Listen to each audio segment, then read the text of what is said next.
Tonight, on the first in a brand new series of Location, Location, Location, Phil and I are in the buzzing heart of Manchester. Our brief, to find the ultimate city centre loft. Sounds easy. Manchester is loft heaven. The only problem is we've got two of our toughest customers ever. I don't even want to go and look, honestly. Watch our house hunting skills being put to the test as Anthony and Colin, the boys who know exactly what they want. We compromise on the bedroom size if we had the living space. And don't want. Not very good. Give us just a tiny bit of a challenge. Will we find what they're looking for? It's going to be a tricky few days.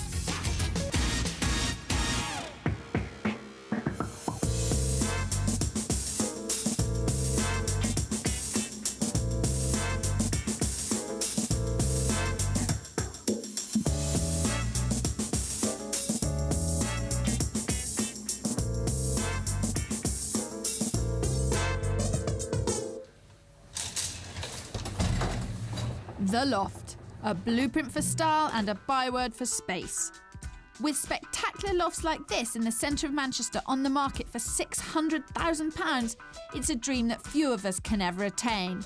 But the lure of the wooden beam and polished floorboard is such that even entry-level flats like this are in very hot demand.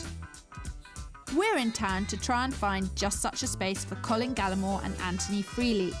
They have £135,000 to spend.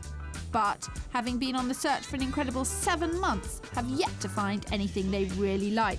Which raises the question, are they being a bit fussy? Fussy? I don't think we're fussy. I think we've got particular needs and likes. Yeah, we're quite particular in what we're looking for, really. Yeah, definitely. So we set off with the boys to find out what those needs and likes might be.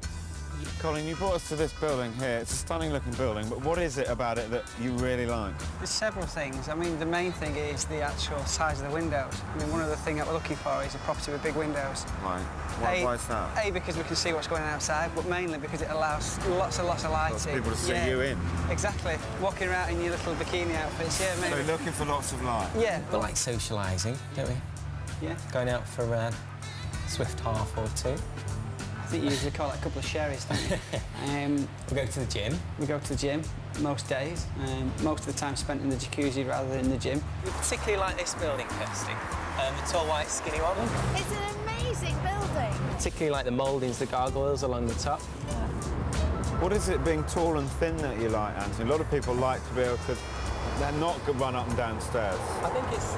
Well, it stands out in Manchester. There's not many buildings that are three-storey. Like, that's almost townhouse proportions. Yeah. And it really stands out in terms of architecture being something different. I think Anthony likes more architectural stuff, and he likes the features to be there. I think I'm more of a case of I can modify what we've got. I don't know, do you agree with that?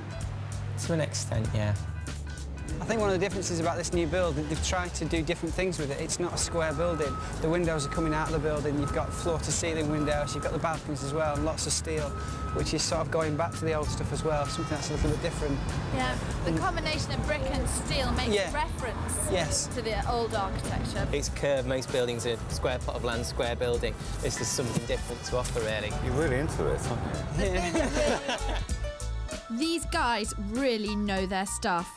I mean, we're glad Kirsty and Phil are going to help us because we've been looking for 7 months.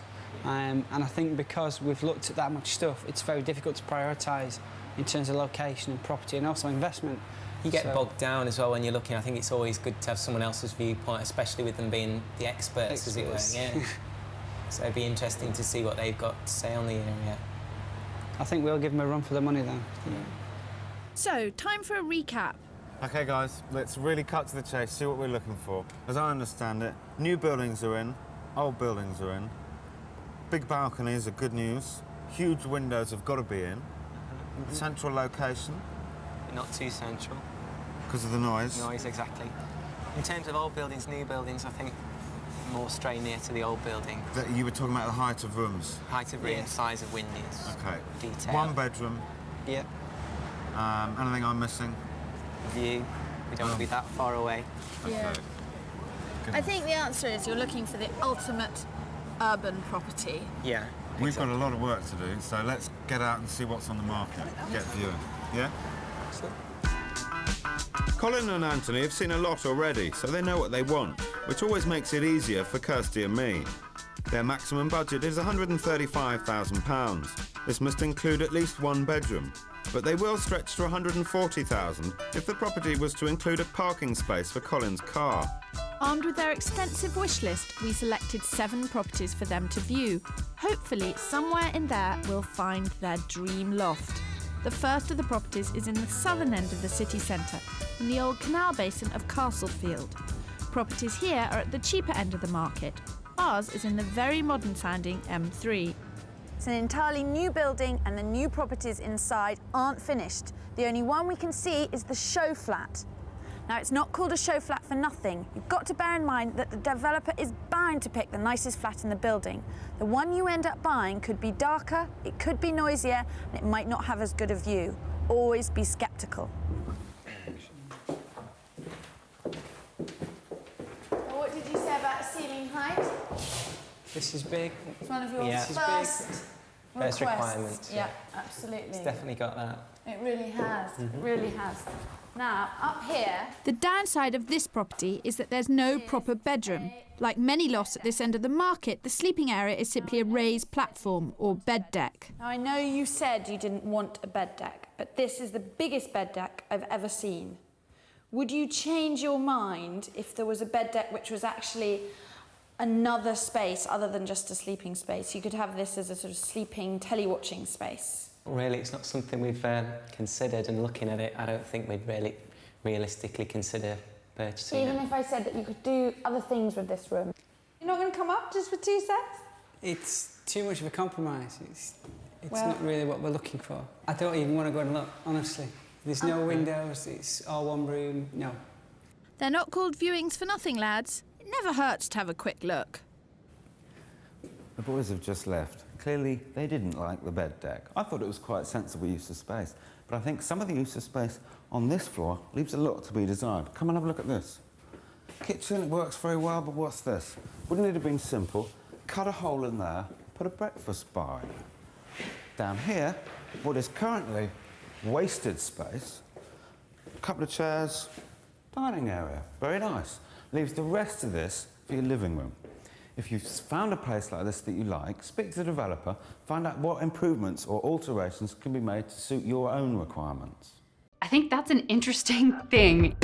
This one piece will make 52 layers. Watch on mobile devices or the big screen. All for free. No subscription required. Well, that's the first one crossed off our list. Never mind, it's still early days. Property number 2 is a 1.5 bedroom apartment in this great looking ex-insurance building. Lancaster 80 is still under renovation, so Phil's on wet paint alert for his new suit, and the boys need to use their imagination for this viewing. The reasons why we brought you to this particular flat is because it's on the top floor, so it's nice and quiet. We've still got the ceiling height. It does fit in with your budget. As you can see, it's completely unfinished. It's the way they're selling them. Right. So you've got to use your imagination. The place you have to use your imagination more than any other is with the view, because there's a corner of a really beautiful view. What are those hills called? Oh, the Pennines. Pennines. Yeah. So you learn something new every day. But this building is about to be developed.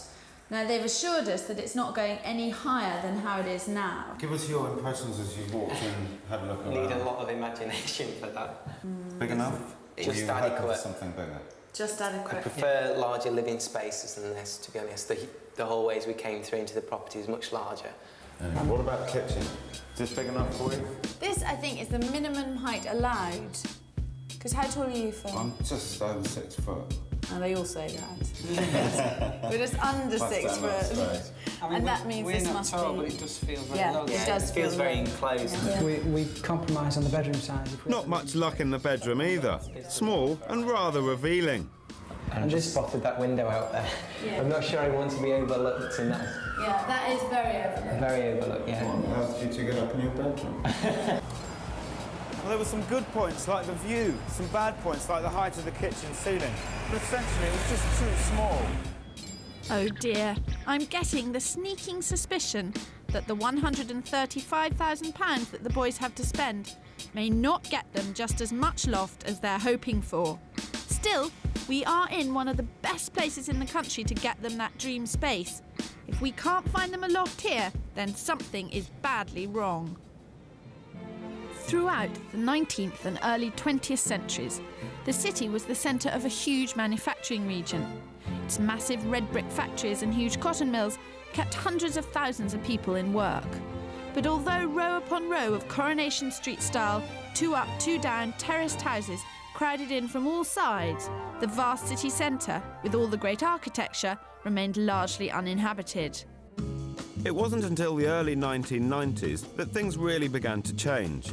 Inspired by the success of factory and warehouse conversions in London, developers moved into these fabulous city centre mills and warehouses, creating luxury apartments.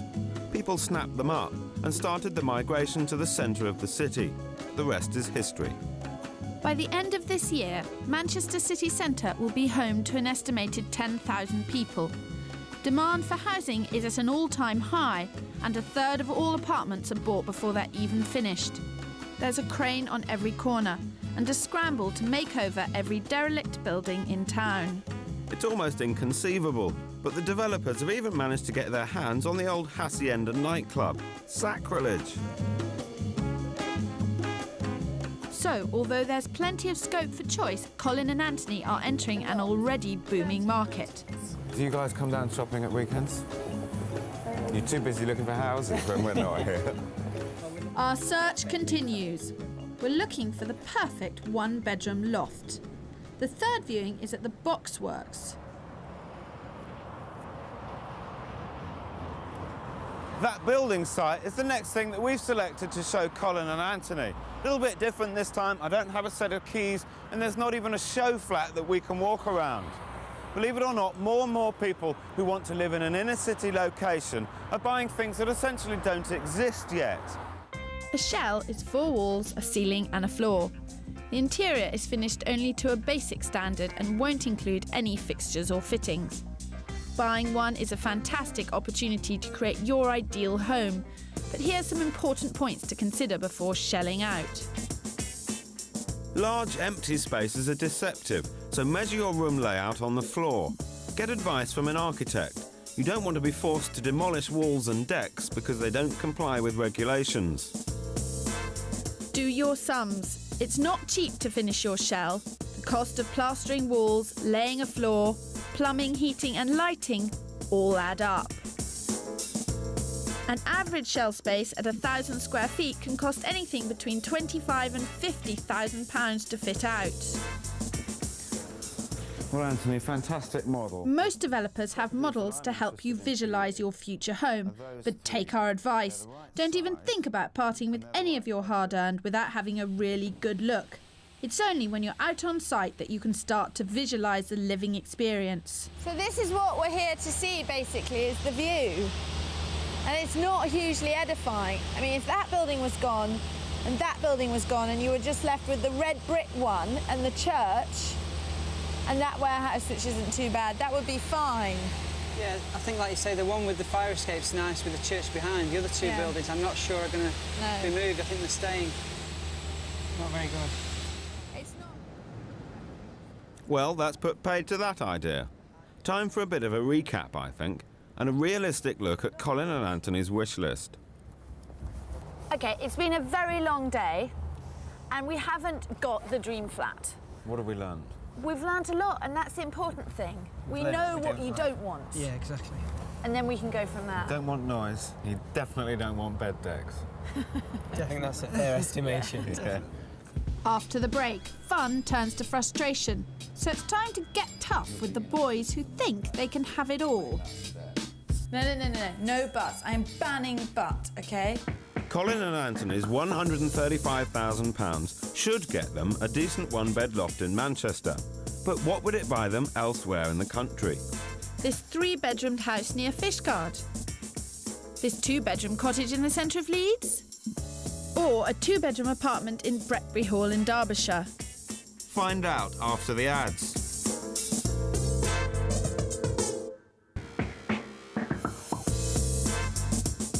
Before the break, we asked you what £135,000 might buy you.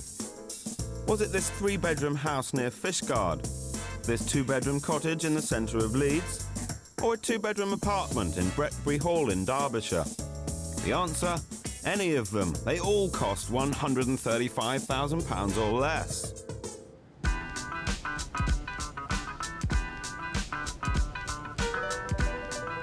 So, back to Manchester, where we're on the search with Colin and Anthony for the ultimate City Center Loft for £135,000. We've seen 3 properties so far, but the boys are proving difficult to please. I don't even want to go and look, honestly. Remember, they've been on the hunt for 7 months before we came along, so they aren't going to compromise. They're looking for the perfect size, layout and location at the right price. It's early morning, the guys are still asleep. Kirsty and I have come looking for divine inspiration. We've come to this church, say our prayers, and would you believe it, it's being turned into flats. St George's Church, no seriously, we've just got the brochure on this. It's going to be turned into 25 apartments. What do you think, Kirsty? Would they live in an old church? I think they definitely live in an old church, but for them, location is everything. And I think this is an old church in an industrial state, and it's just not what they're looking for. You mean we got up early without reason? Onwards then, with a spring in the step to property number 4, centrally located at Samuel Ogden Street. This one, at least, is in the right place.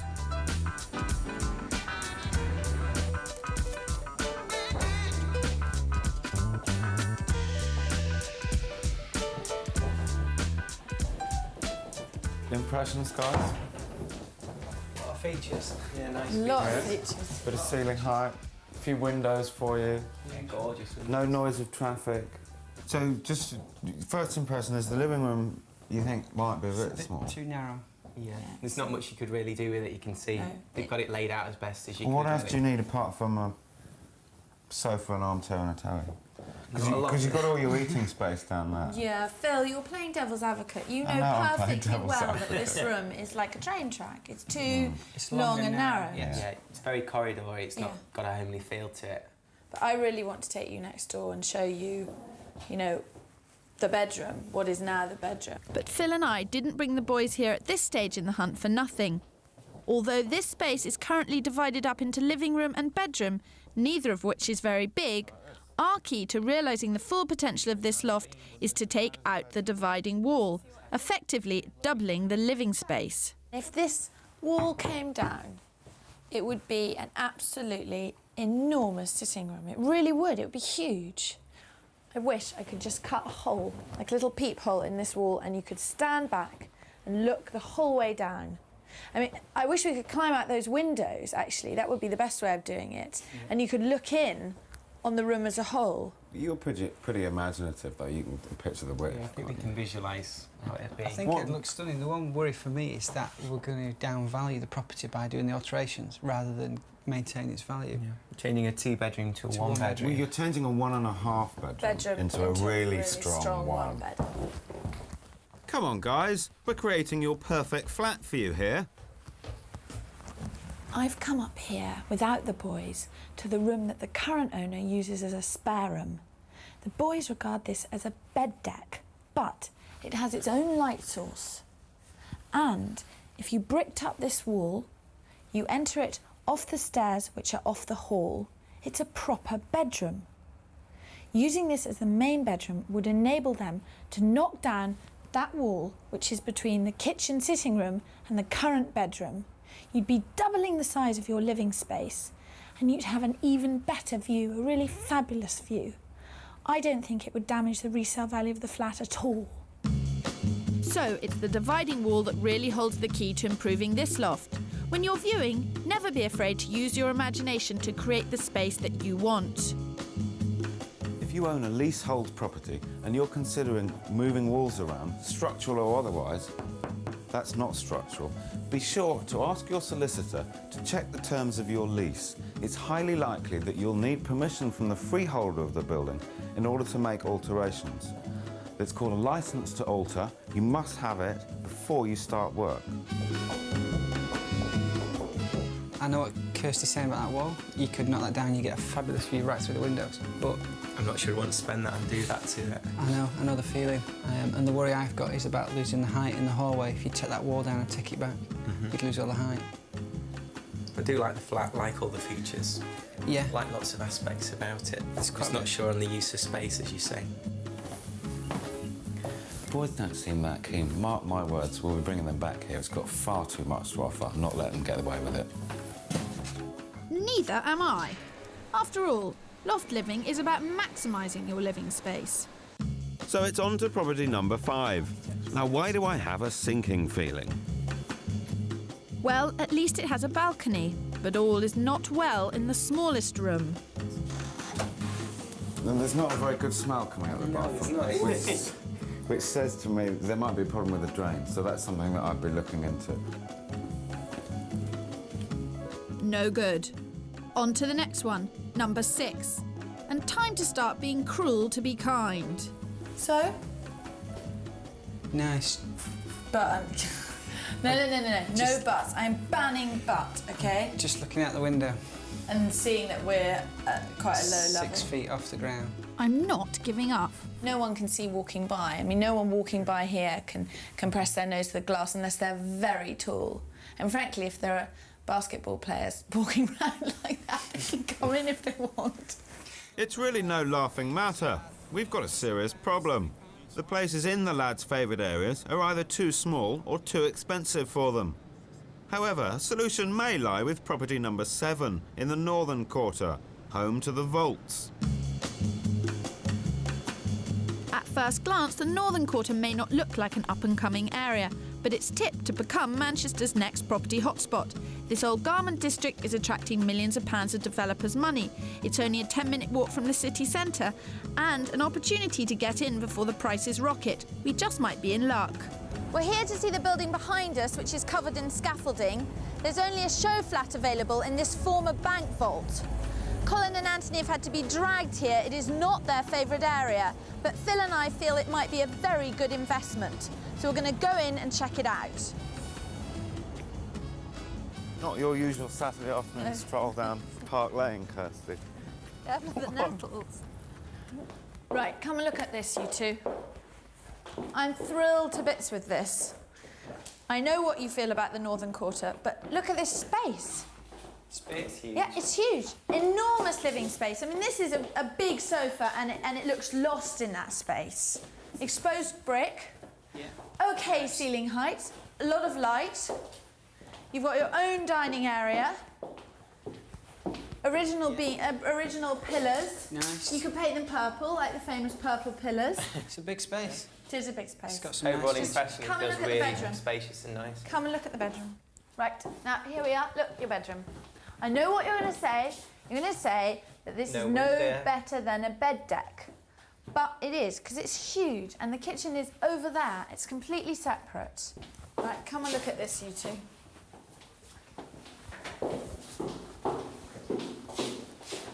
Yeah, it's huge. It's huge. It's an absolutely enormous hall. I'm a big fan of hallways. It's just someone welcoming friends, and the immediate impression is big. Enormous. Great Big bathroom. Yeah, absolutely enormous. So, gang, this is it. Shoot from the hip. What do you think of it? I like it. You impressed? I like it a lot. You pleased that we brought you here? Yes. Yeah. I'm pleased we've seen this flat. I'm not so pleased it's where it is. What I'm interested in this is about 30 seconds walk away, somebody's spending £10 million making it look nicer. Now, if somebody was going to spend £10 million on my immediate neighbourhood, if I wasn't living there, I'd try and get to live there. And if I was living there, I'd sit pretty and count my money. All we're saying is that we feel that we've been given a crystal ball. That what's happened in other cities, in other garment districts, is that they have become hugely popular. It's happened in New York, it's happened in London, and it seems to me that it's happening in Manchester. And purchasing a property like this could put you ahead of the game. Right, flat's gorgeous, as we say. It's, yeah, I'm worried that we're being dragged to areas where we don't want to look.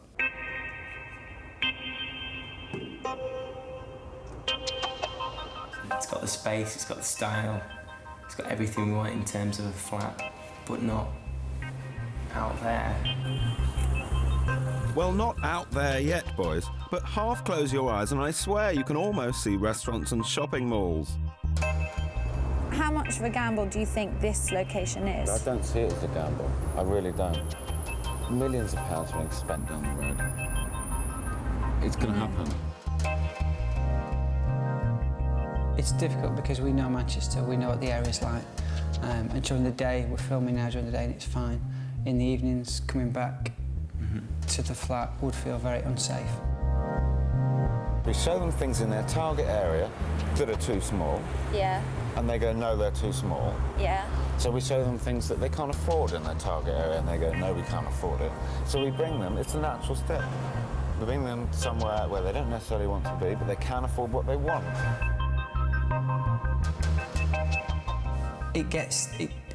It's very difficult to narrow down what you're looking for, and I think it creates more of a sense of urgency and more of a sense of pressure because you're looking for something that is maybe not out there, and then it's a case of you're going to have to compromise. Well, it's taken them a while, but overnight, Colin and Anthony are finally getting the idea that it's just not possible to get everything they want for their £135,000. Something is quite clearly going to have to give. Guys, where are we at now? You've had a couple of days, we've seen quite a few properties. You've had the night to think about it. Tell us where are your thoughts? Do you want to go ahead? Yeah, it's weird really because we've looked at quite a few flats and a lot of them contain what we're looking for, but we can't seem to get the whole package, the right sort of detail, the right sort of features, the size, in the right location. And I feel a little bit frustrated this morning, but anxious as well that we'd carry on and look in and see if we can find what we're looking for. I think it has made us realise that although we've considered all the options and we've been doing that for a long time, I think yesterday really did focus our minds on the fact that we do want to stay in a particular area. I think up till the last couple of days we might have considered elsewhere. Having worked that out, what part of your criteria are you going to be prepared to bend on? Size, I think. So, with that in mind, we've just got enough time to try and pull another property out of the bag. And they don't want a bed deck. We went to see a couple of things the other day with bed decks, and they're absolutely adamant, no bed decks. We've just had a bit of luck. There's a top floor flat come to the market today in the block behind me. We're the first people to see it, and I'm dying to get in there and see what it's like. Come on, team. The property, R8, is in Bloom Street, deep in the heart of Manchester's gay village. The apartment's got not one but 2 proper bedrooms and some superb original features. Well, You've got the windows in the beams. balcony. Fabulous view. I think it's fantastic. Let's go and check out the rest of it. Okay. I think we like this one a lot. It looks like we've finally hit the jackpot. It's got absolutely everything the boys want, with a few little extras thrown in. Beams. Just a few more beams. You wanted features, Right, guys. Ensuite shower. Ensuite showering, yeah. Fantastic. It's all fitted out really well, isn't it? Yeah. Very subtle. But all roads lead back to that fabulous balcony and one of the best views in central Manchester. Things are starting to feel very positive. Really spectacular, isn't it? So, guys, cut to the chase. Are you impressed with the view? Stunning. Especially the view down Princes Street with the bridge. and the Were train you going ever through. expecting to find a balcony in your flat? Not in the budget, I don't It's think. what we'd hoped for, but Yeah. You not weren't anticipated we'd get. And how about, were you anticipating a view like that? Well, it's one we'd hoped for as well. But you hadn't anticipated. No. How about the windows? Stunning. They're modern, but fit quite well with the building. You can see, you know, where they're going with in terms of the And style. it's very private as well because you're screened on either side and with the old wall, so you don't feel you're being imposed. Lots of positive stuff here. Definitely. The flat's 140 grand, 5 grand more than they said they can afford, and there's no parking. But could that balcony swing it? It is exciting. It's a lot of money, but it's exciting. So what do you think? I like it a lot. I do. Fabulous balcony. It's the balcony that really, really sells it. It is, and the fact that you've got all And the that windows. behind. Yeah, What a fabulous view. definitely. However, not everything is perfect with apartment 405. It is above the noisiest bar on the whole of the noisiest street in central Manchester. I mean, that is the only thing. It's big enough, it's the right price. We've got to deal with the noise issue. Yeah. But they know they've got to give on something. It's time to think money. Finding your perfect loft space is one thing. Paying for it is another. If you're buying a shell, expect mortgage lenders to give you only 75% of the market value rather than the usual 90% plus. And remember, that's just for the shell itself. You'll have to arrange another loan to finance the building work. If you're really pushing the boat out and converting a whole derelict property from scratch, then you will probably have to finance it as a commercial venture. You'll need a business loan to get the building work done, and then, once the property has been surveyed as inhabitable, you'll need another normal mortgage to buy the property from yourself. Not for the faint-hearted.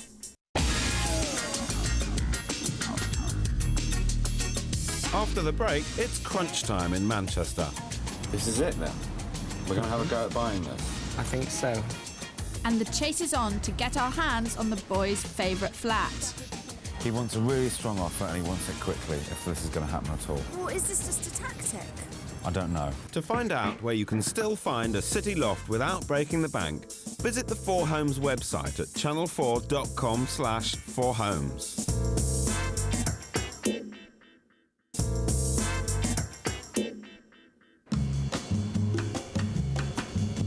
Welcome back to Manchester, where it's make your mind up time for Colin and Anthony, who've seen 8 properties and there's been some tough moments.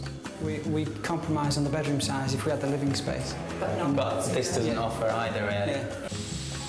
Not very good. I don't even want to go and look, honestly. Then we struck gold, a flat we thought had everything. You've got your own dining area. It's got everything we want in terms of a flat, but not out there. Except the perfect location. They finally decided to shortlist 2 properties. The first is my favourite, an apartment in this converted cotton mill with excellent features.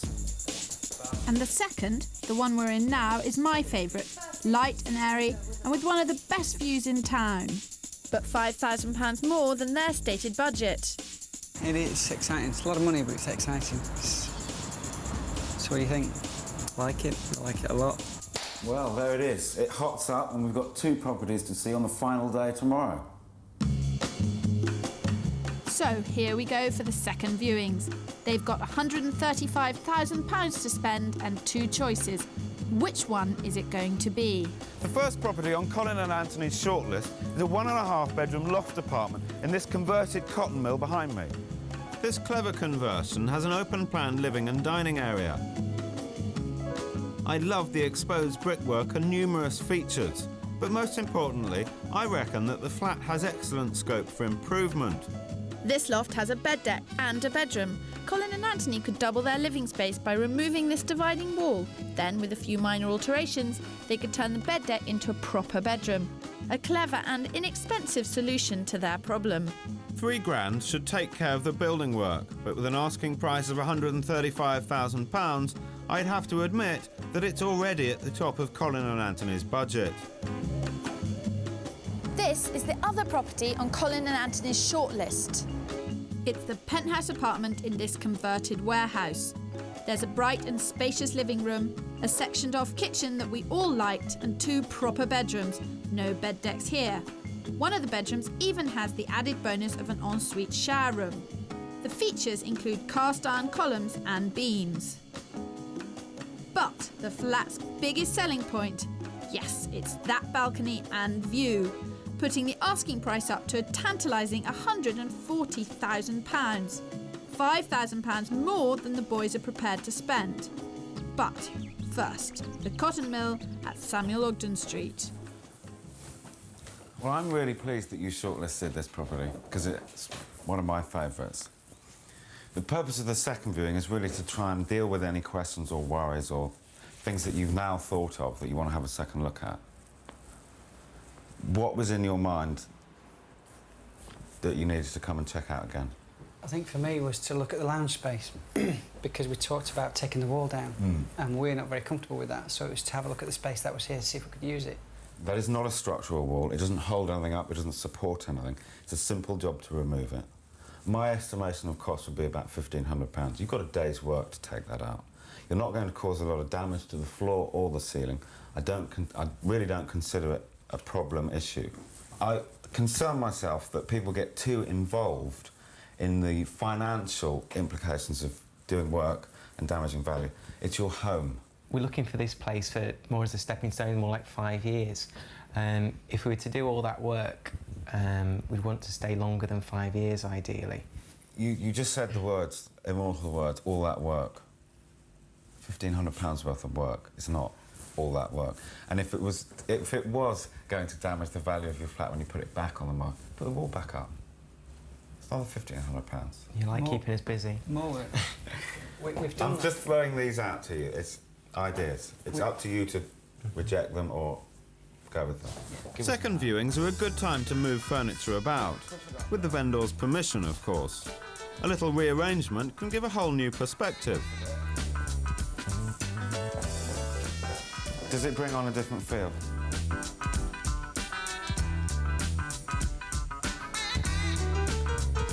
I'm in the bedroom.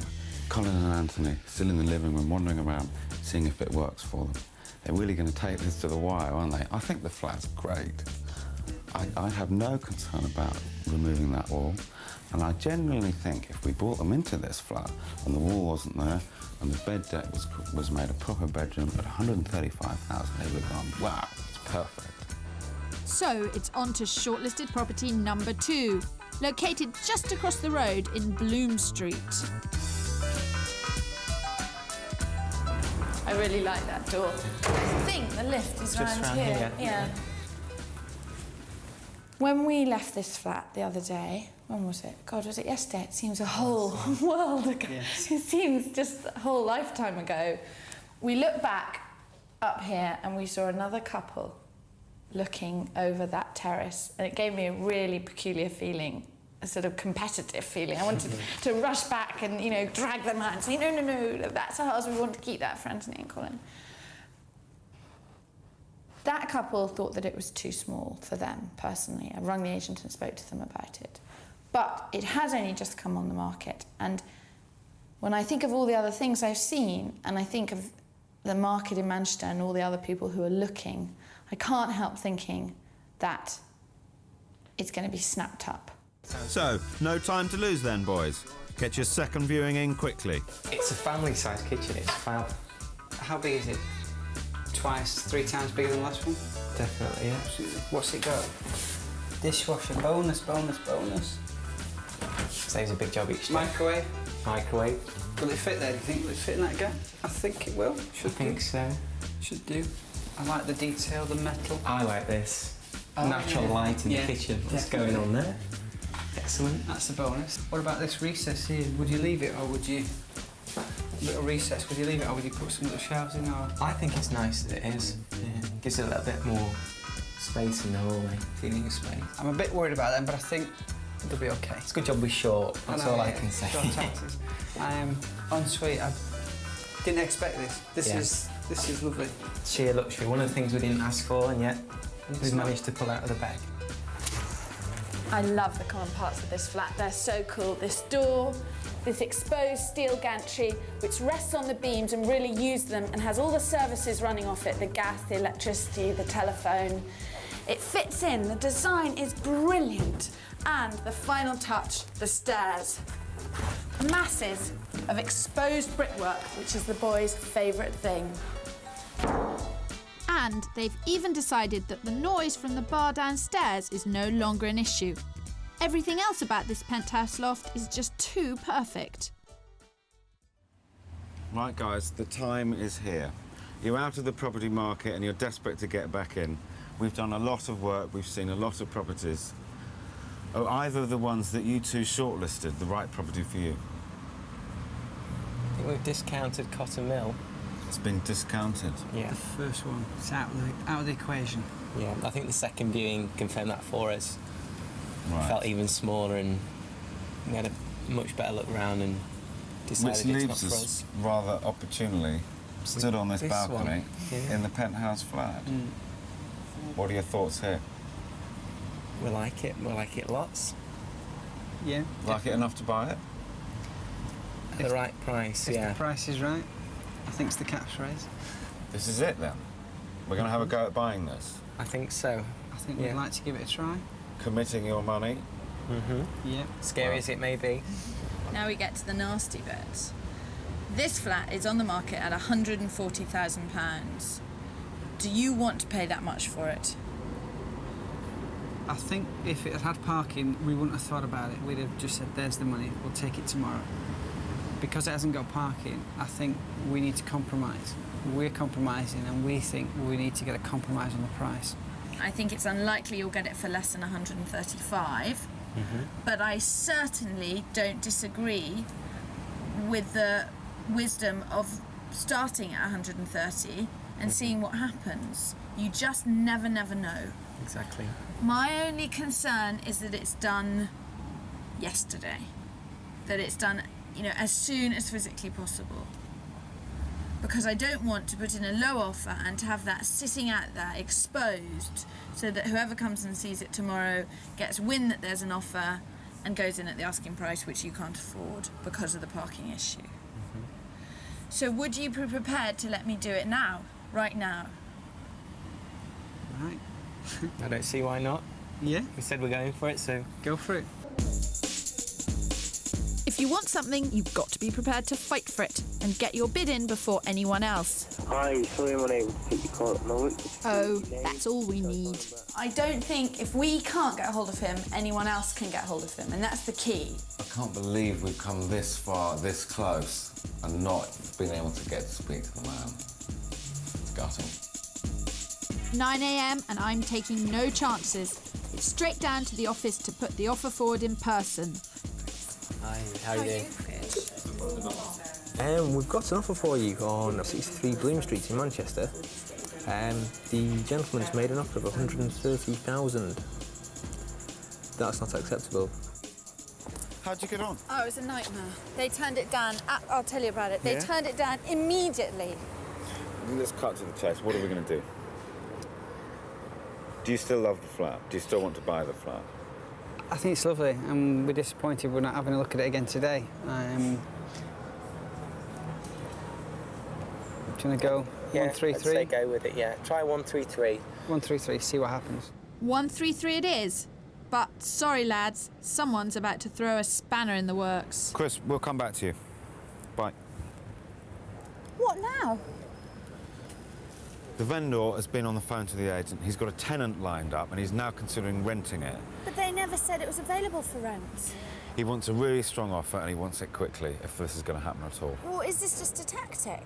I don't know, but we've got to go in at the 135. Well, We've got to use that wait. now. Maybe we're being pushed to 135, but I'm not saying the agent is using this as a tactic, but he's a canny vendor that. He has other properties in Manchester. He buys and sells a lot. You know, we're up against a professional. This is not just But if he does have a tenant lined up, then he's going to rent it tomorrow. There's no time to play games for us. We are going to secure this. He wants a strong offer and he wants it quickly. I hear what you're saying, but I want to do a bit of research. Agreed? Yeah. Okay. Time might not be on your side, but always try and find out as much as you can before putting in your offers. It turns out that the threat to rent the property was serious after all. My feeling now is that we should go in at 135 and say that's our top offer, end of story. We have no more money to offer you than that. If that's not good enough to prevent you renting it, fine, rent it. It makes me feel like saying rent it then. If that's your attitude at such a late stage, you know we're interested. We've been to look at it 3 times. What is the problem? Yeah. Go and rent it, because that's how I feel when we get treated like that. Well, I wouldn't advise getting principled. It's very not. Lots of people get very principled at delicate stages in negotiations. If you want the flat, you have to go for it. What would you say? 135. Yeah, 135. Hit them with 135 and say, that's it, that's all the money. Here's the cheque waiting. See what happens. OK, let's go and do it. They really want the flat. I mean, there's no doubt about how keen they are on the flat. but they just haven't got more than 135, and that has to be a last and final offer. Would you?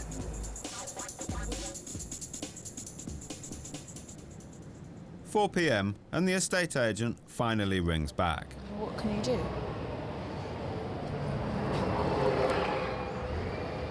We've dragged Colin and Anthony along to tell them what he said. And I think probably you've seen my face and you've seen Phil's face. Actors, we're not. It's not good.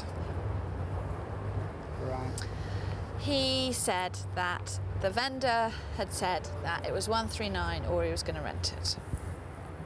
So he's taking the rental option, is he? He hasn't done it yet. No, he hasn't actually signed the rental agreement yet, but he has said that unless he gets 139, he is going to rent it. And I said to Chris, as you know, we're not up to 139.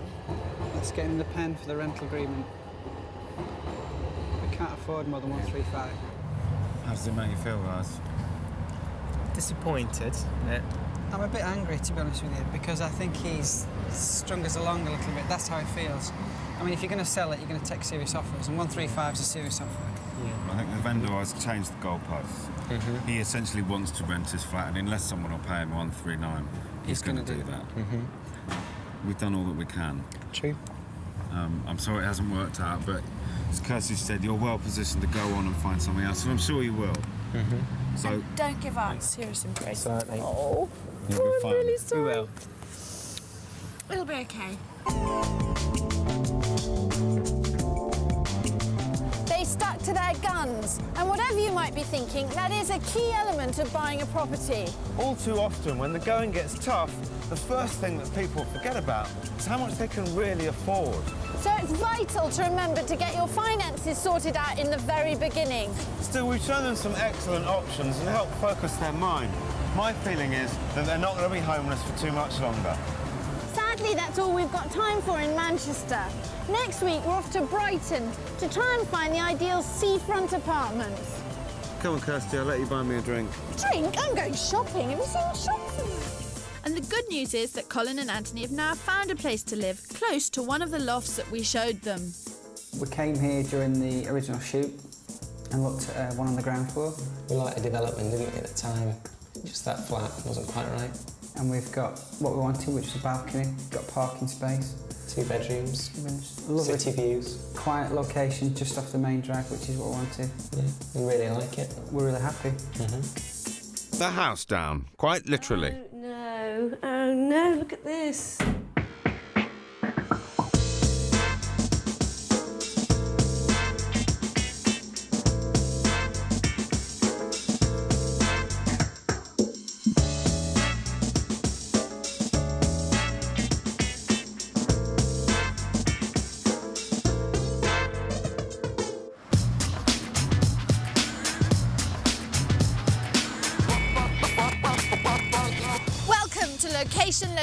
Location.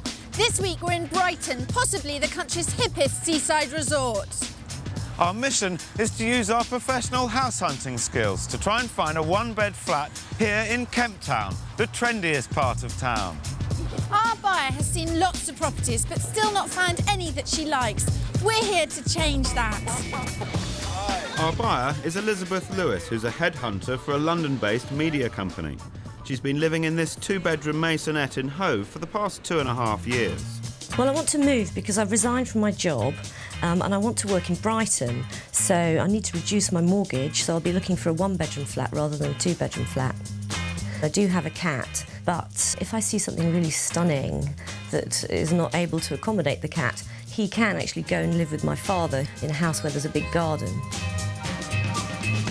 I love Brighton because I've spent 6 years living in the south of France, so Brighton's got that kind of European feel to it as well. There's a lot of foreign people here. I love being near the sea as well. You get fresh air, it's good for cycling, all different reasons really. And she's not the only Brighton fan round here. I love Brighton simply because it's very free and easy. It's just so individual. There's no other place to be in the summer in Britain. Lots of different shops, not the norm, it's not your average city. Buzzing, lively, both night and day. just under an hour by train from London, Brighton has become the in place for young professionals, commuters and house hunters looking for something a little bit different. But its popularity, combined with limited housing stock, has led to the price of one-bedroom flats increasing by 75% in the last 3 years alone, which is going to make it tricky to find just such a property for Elizabeth. So what is it we're looking for? A one-bedroom flat in Kemp Town. I like period properties, so I don't want to see any, modern buildings really. I do have a cat, so it'd be nice to have some outside space. I like fireplaces, and it'd be really excellent to have a sea view. We better go and start. Let's get on with it. Elizabeth's first choice of location for her flat is the Kemp Town area of Brighton. Kemp Town runs along the seafront from Old Stein to the marina. It's got a large gay population and is known for being easygoing and cosmopolitan. Prices rise the further east you go, hitting a peak in these magnificent Regency properties at Sussex Square and Lewis Crescent, where a two-bedroom flat with a sea view can cost up to £500,000. Elizabeth's budget is considerably less than that. She can spend up to £90,000, but is hoping to pay a bit less. So we started with what is possibly the cheapest one-bedroom flat in the area. This is our first property, Clarendon Place in Kemp Town, and this basement flat is on the market for £59,950. It's being refurbished at the moment, so it's a bit of a bomb site, so we've got to use a bit of our imagination. OK. But we'll be fine. Come on. Excitement. I know. This is the cheapest thing that we're showing you, and for £60,000 it's okay, but it's a reflection of what's happening in Brighton, that £60,000 buys you a flat which, as you'll see, is very small indeed. Well, you'd have to have a flat table, wouldn't you? Probably coming out of the wall or something. yes, something sort of lifting up from here maybe. You'd have to have a small sofa there. Armchair, I think. Yeah, just the one armchair, you think? Standing room only, Yes. Nice way of putting it. The ridiculous thing is that there's far too much cupboard space. What are they thinking of? I know, I mean, it's a huge kitchen. Elizabeth isn't going to get much of a chance to swing her cat in here, and the bedroom's even smaller. Bedroom. Yes, it is just a room for a bed. Where is the bed going to go, though? Because you wouldn't be able to fit a double bed there. You'd have to block the door off, wouldn't you? No, you'd have to have what they call an occasional double. Is that What queen sort of size? four-foot bed? An occasional double is one that you don't share very often because it's not big enough. Or maybe one of those beds that comes down off the wall. No. There is another problem about this bedroom, is that the boiler is in here. Oh, I see. And there isn't a huge amount of cupboard space. I mean, once you had your bed there, you'd have... It's not a huge flat. No. Elizabeth, have we established that this flat is then too small for you? I think we have, yeah. I think we have, haven't we? You need something bigger in all rooms. Yeah. But what we were hoping that it would give you a benchmark of what 60,000 buys you in your ideal location. Sure, I think we can safely say that too, yeah. We're going to have to look much nearer Elizabeth's upper limit of £90,000 to get what she wants. Our next property is just round the corner. We're here on Chichester Place to see this flat, which has just come on the market. The asking price is £89,950. We are about 150 yards from the sea. I think an ideal little spot to be. Come in. Something a bit different here for you. Wow, look at this. I know, it's fabulous, isn't it? It's much bigger, nicer and everything, isn't it? Look. What a gorgeous fireplace. Phil and I are really excited so about nice. this flat. Look at that fireplace. Really high ceilings. Gorgeous fantastic window. bay window. Yeah. So a strong Yes, first impression. this is lovely, isn't it? Yeah. Right, here we are. Kitchen. Kitchen. Very nice, very small, but compact. Bijou, as we might say. Very light. Yep. And going straight into your patio area, which is very nice. Yeah. Let's get out there. OK. Can't wait to see it. I love these steps with the rail. Look at this. It's gorgeous, isn't it? It's fantastic. It really is. Exactly the thing, isn't it, really? West facing. Yeah. So anything would grow in here. West facing means where's the sun? It means it's really sunny. This flat's on the market at £90,000. The flat that we saw in the basement that wasn't finished is £60,000. So this is actually half as much again. It's still within my budget, though, isn't it? So. Bearing in mind, though, there is an asking price offer already in this flat. It's only just come on the market, but someone obviously felt as strongly as you did, came in, and made an offer immediately. Got to move fast then, haven't we? We've got to be as gutsy as that person was. Yeah.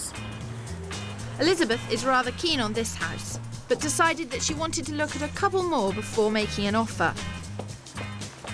Our next property also costs just under £90,000, but is in a busier part of town. We're here to see a newly developed flat in Cavendish Street. It's on the market at £89,950. For the second time, I'm afraid we've got to see something that's not quite finished. And yet it's the only one-bed flat in the whole development that's still for sale. All the others have gone. OK. Anyway, it's up here. OK. Well, here we are then. Bedroom and bathroom. And a living kitchen, which is bigger than what we came from. Yeah, look at this one. Fireplace is nice also. But this is a very steep slope. I mean, you could roller skate down here. Well, you can see that the skirting board there is very small and here it's very big. You wouldn't want to buy any furniture with wheels because you would find it was... literally, it would be slid down here. No hostess trolley for me then. Nothing. I've seen doors get in trouble as well. You've had to change the shape of the bottom of the door because you can't open it the whole way. Then we come and have a look at the workings of this kitchen. Yes. I don't know if we'll fit three of us, but No, it fits sufficient for you? very well. I don't want to rain on anyone's parade, but what is concerning me is what's out here. And you just look out the window and you can see an amusement arcade opposite. We're over a bar. There's a fish and chip shop, there's a bakery. There's a lot going on out here, and traffic and buses and everything going up and down all the time. Although we're on the second floor, we are above a commercial premises. And your bedroom being at the back, you might think that's not a problem, it's going to be nice and quiet. If the ground floor premises has A3 use class, which is for any cooking, the chances are they've got an extractor fan out the back, and the smells will be coming out into your bedroom window. You're putting me off now. Well, that's something, I'm not trying to put you off, I'm just saying, look, if you're looking at something that's above a commercial premises, get a look at that lease and see whether it's possible to have A3, which is restaurant. See, that is something I would not have thought of, actually. It's all right, isn't it? Yeah. It's an OK size. It's not huge, but it's definitely a double bedroom. Yep. And then out here, you can see there's an outdoor area, actually, isn't there? But it's not very convenient, I don't think. But could you actually put a cat flap in the window here and he could skip out to the roof? Yeah. I mean, you definitely could put one in here. He'd have no problem jumping down to that roof, but the cat would come right away into the bedroom as soon as he came in, and, you know, in which case, if he caught something... He'd bring it to see Mummy. Not Mummy. I'm not his mummy. I'm his lovely friend. Right. It's the end of day one, and we've seen a real mixed bag of properties. But what does Elizabeth make of them? Well, I think that the one that was a complete building site, it was very small. There were things that you pointed out about the way it was converted as well, the bad use of space. I don't think that one's going to be for me. Right. I think the one which was brand newly converted, I think somebody will probably buy that one and be captivated by it. But the one that I prefer at this point is the one with the lovely outside area, the gorgeous original features and everything like that. And I have a very good feeling. I feel quite sort of excited and positive about that one.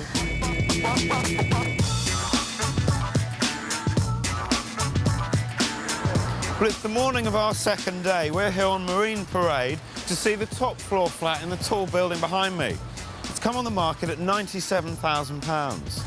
It's a bit tatty, both inside and out, but we think this could put this classic Brighton seafront flat into Elizabeth's price range. So here we are. Bathroom. Bathroom there. Bedroom behind the door. It's a good size. Yeah, it is, isn't it? Yeah. And then... Oh, God. The tour de force. Oh, look at this lovely views, I know. isn't it? Oh, God. A room with great views, except when you look upwards. I don't really like the mottled effect on the ceiling. When we first came to see this flat, we were aware of the smell of damp. And both Phil and I felt that it was worth showing it to you because it's the perfect Brighton seafront flat. But that the damp is an issue which really has to be looked into. The building was completely redecorated externally, and it wasn't done very well, and the contractors were taken to court. It's really suffered over the last 3 years from the wind and the rain and the elements coming off the sea. But it's going to be redone in March, and that won't cost anything. Have a look at the kitchen. Here's the kitchen. Well, this is nice. I mean, it's small, isn't it? But it's perfectly formed. Yeah, I mean, and it's got space here for cooker there, washing machine, all that kind of thing. The only thing is that, again, the walls are really damp. You can feel it. I mean, it's almost wet to touch. You can see it very much also, can't you? And again, you can see that it's been recently repainted, and yet it's all coming through little mouldy patches. I know there's all these things with the damp, but I'm sort of falling in love with it as we go round, actually. Yeah, no, I mean, we did bring you here for a reason, and that's that this may be a flat which has problems, but they might be sortable outable. Yes. As they say. So, how sortable outable is the damp? Find out after the break. For advice on dealing with damp, visit channel4.com/4homes.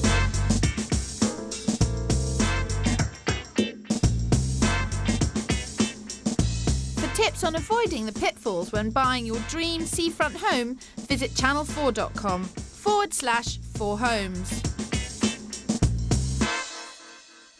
We're in Brighton, attempting to find Elizabeth Lewis her perfect one-bedroom flat in Kemp Town, with a budget of £90,000. We've seen 4 properties so far. This one was too small. This one was too noisy. This one was perfect, but there's already an offer in on it. And this one on the seafront could be ideal, but has some problems with damp. So our search continues to this one-bedroom flat in Rock Street. Could it be the one for Elizabeth at £79,950? Well, Lordy. I know. It's quite bright, isn't it? Very lived in. It's very lived in. That's isn't a it? very nice way of putting it. Wow. Not just lived in, but too small. Despite having a great space for her cat, she wasn't tempted. Why? Yeah. Because this would be a classic case of me buying a flat for my cat, and I'm not going to do that. So, not for you. I don't think so, not this time. Well, you know, you win some, you lose some. You do. So, on to our final property, a basement flat in Devonshire Place. It's on the market at £94,950. This building did have bay windows, like all the others around it, but they were removed just before the street was listed. OK. Just think about the outside and looking down the street. Most of the properties have been refurbished. There's quite a lot of work going on. There's scaffolding up. All of those are really encouraging signs of an up-and-coming area. It's good to see here. Sounds promising. Let's have a look on the inside, anyway. There's a lot of ornaments in here, Elizabeth, so yeah, there are. Mind yourself again. Bedroom there. Good size, okay. about 13 foot square. Nice arch here, I like that. Wow. And the main Yeah. living room. Oh, it's cosy. It's cosy and nice, isn't it? It's got a lot of things in it. Yeah, I mean, it's got somebody else's taste in it. And you've got a really big patio area out there. Oh, yeah. God. Directly accessed from the sitting room. Right. OK, through the other arch into the kitchen. Oh, I like this floor. Oh, yeah. Quite a fancy kitchen. It is quite a fancy kitchen. It's very well arranged. Yeah, it is actually, yeah. You've got the triangle that we look for between the stove, the fridge and the sink. Yeah. There's something else here, an arrangement we wouldn't see in a more modern building. It's that you've got the bathroom directly off the kitchen. Which I'm not that keen on. Current building regulations state that you can't do that. You have to have 2 doors between what is water and what is electricity. Is that a problem then? They were built like this for years, but it's not up to modern day standards. So would I have to put another door in between? No, you absolutely wouldn't. not. Right. You wouldn't. This is how it stands, and I don't think in this case it's a bad arrangement. I liked it because I thought you could get up in the morning, walk through the living room, turn the telly on, come in here, put the kettle on, have a shower, pick up your cup of tea on the way back, catch the news, go and get dressed. Right. Very important. It sort of worked out for me. We've now seen 6 properties, so which will Elizabeth seriously consider?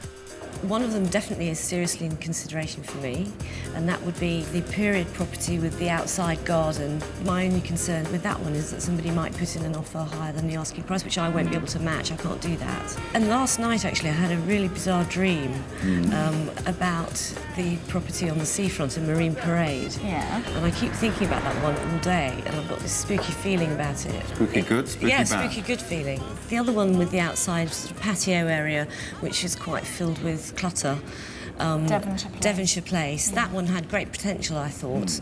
So that would be sort of the third one that that's in that order. So there we are, a strong, if slightly unusual position to find ourselves in. 3 properties, all of which could be suitable. The favourite we're making an asking price offer on right now, although we're not 100% confident of being able to secure it. And the remaining 2, we're going back to have a second look.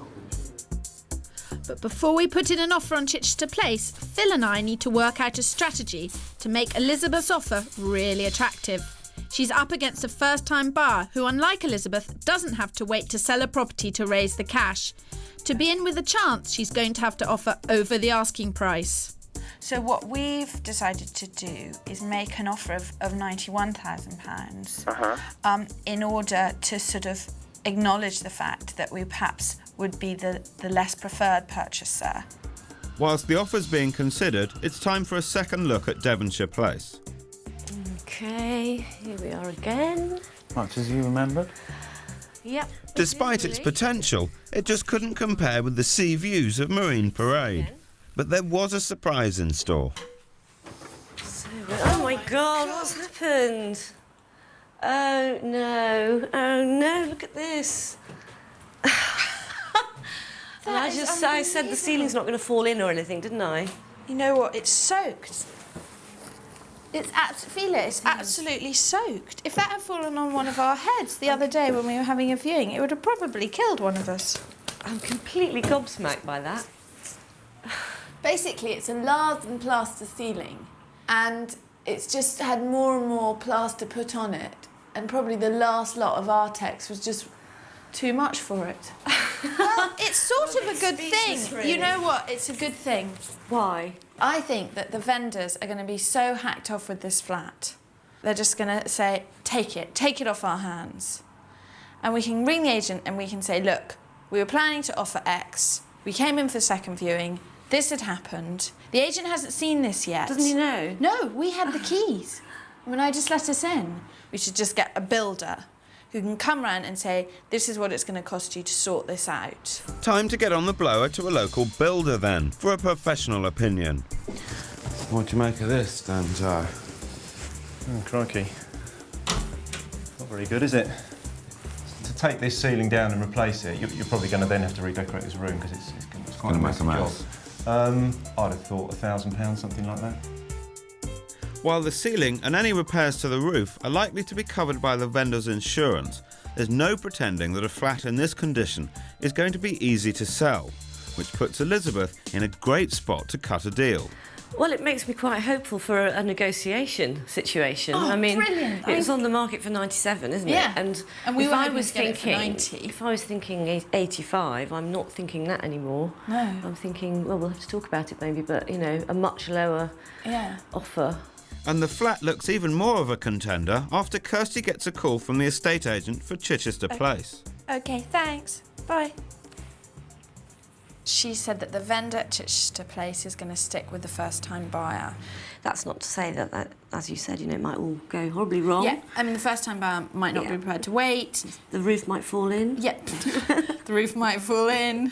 With Chichester Place out of the frame, it's time for Elizabeth to decide what to bid for.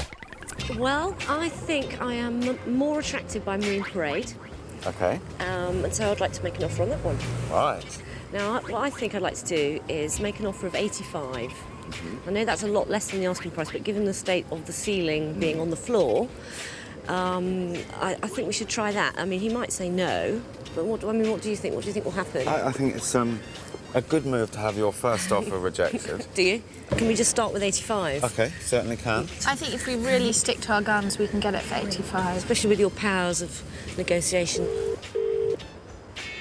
Kevin, hi. Hi, ringing to talk to you about 117 Marine Parade. Yes. Have you now been told about the collapse of the ceiling in the living room? Has it actually collapsed? Yes, it has. Living room ceiling is all over the living room floor, which is an unusual place to find it on a second viewing. It is, yes. It's a very unusual place to find it. But apart from that, Elizabeth Lewis is prepared to make an offer on the property in its current state. OK. Taking all that we discussed into account, she's coming in at 85,000. Right. Now, I know that's some way off what your vendor might be hoping, but...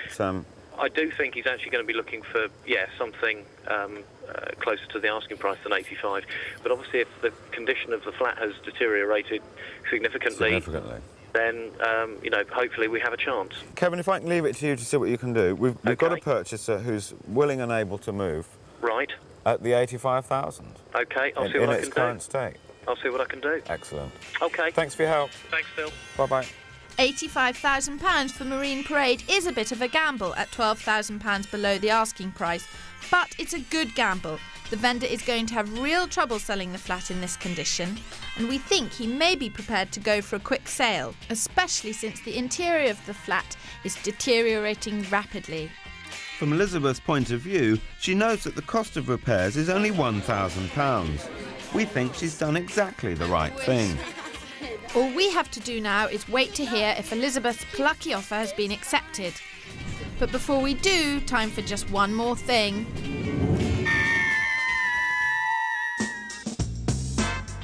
But there was bad news for Elizabeth. Her offer was refused and the vendor took the flat off the market. But she's still determined to find a flat by the sea. I have to say that property in Marine Parade was so gorgeous that if that came back on the market or something similar to that, I'd definitely go for it.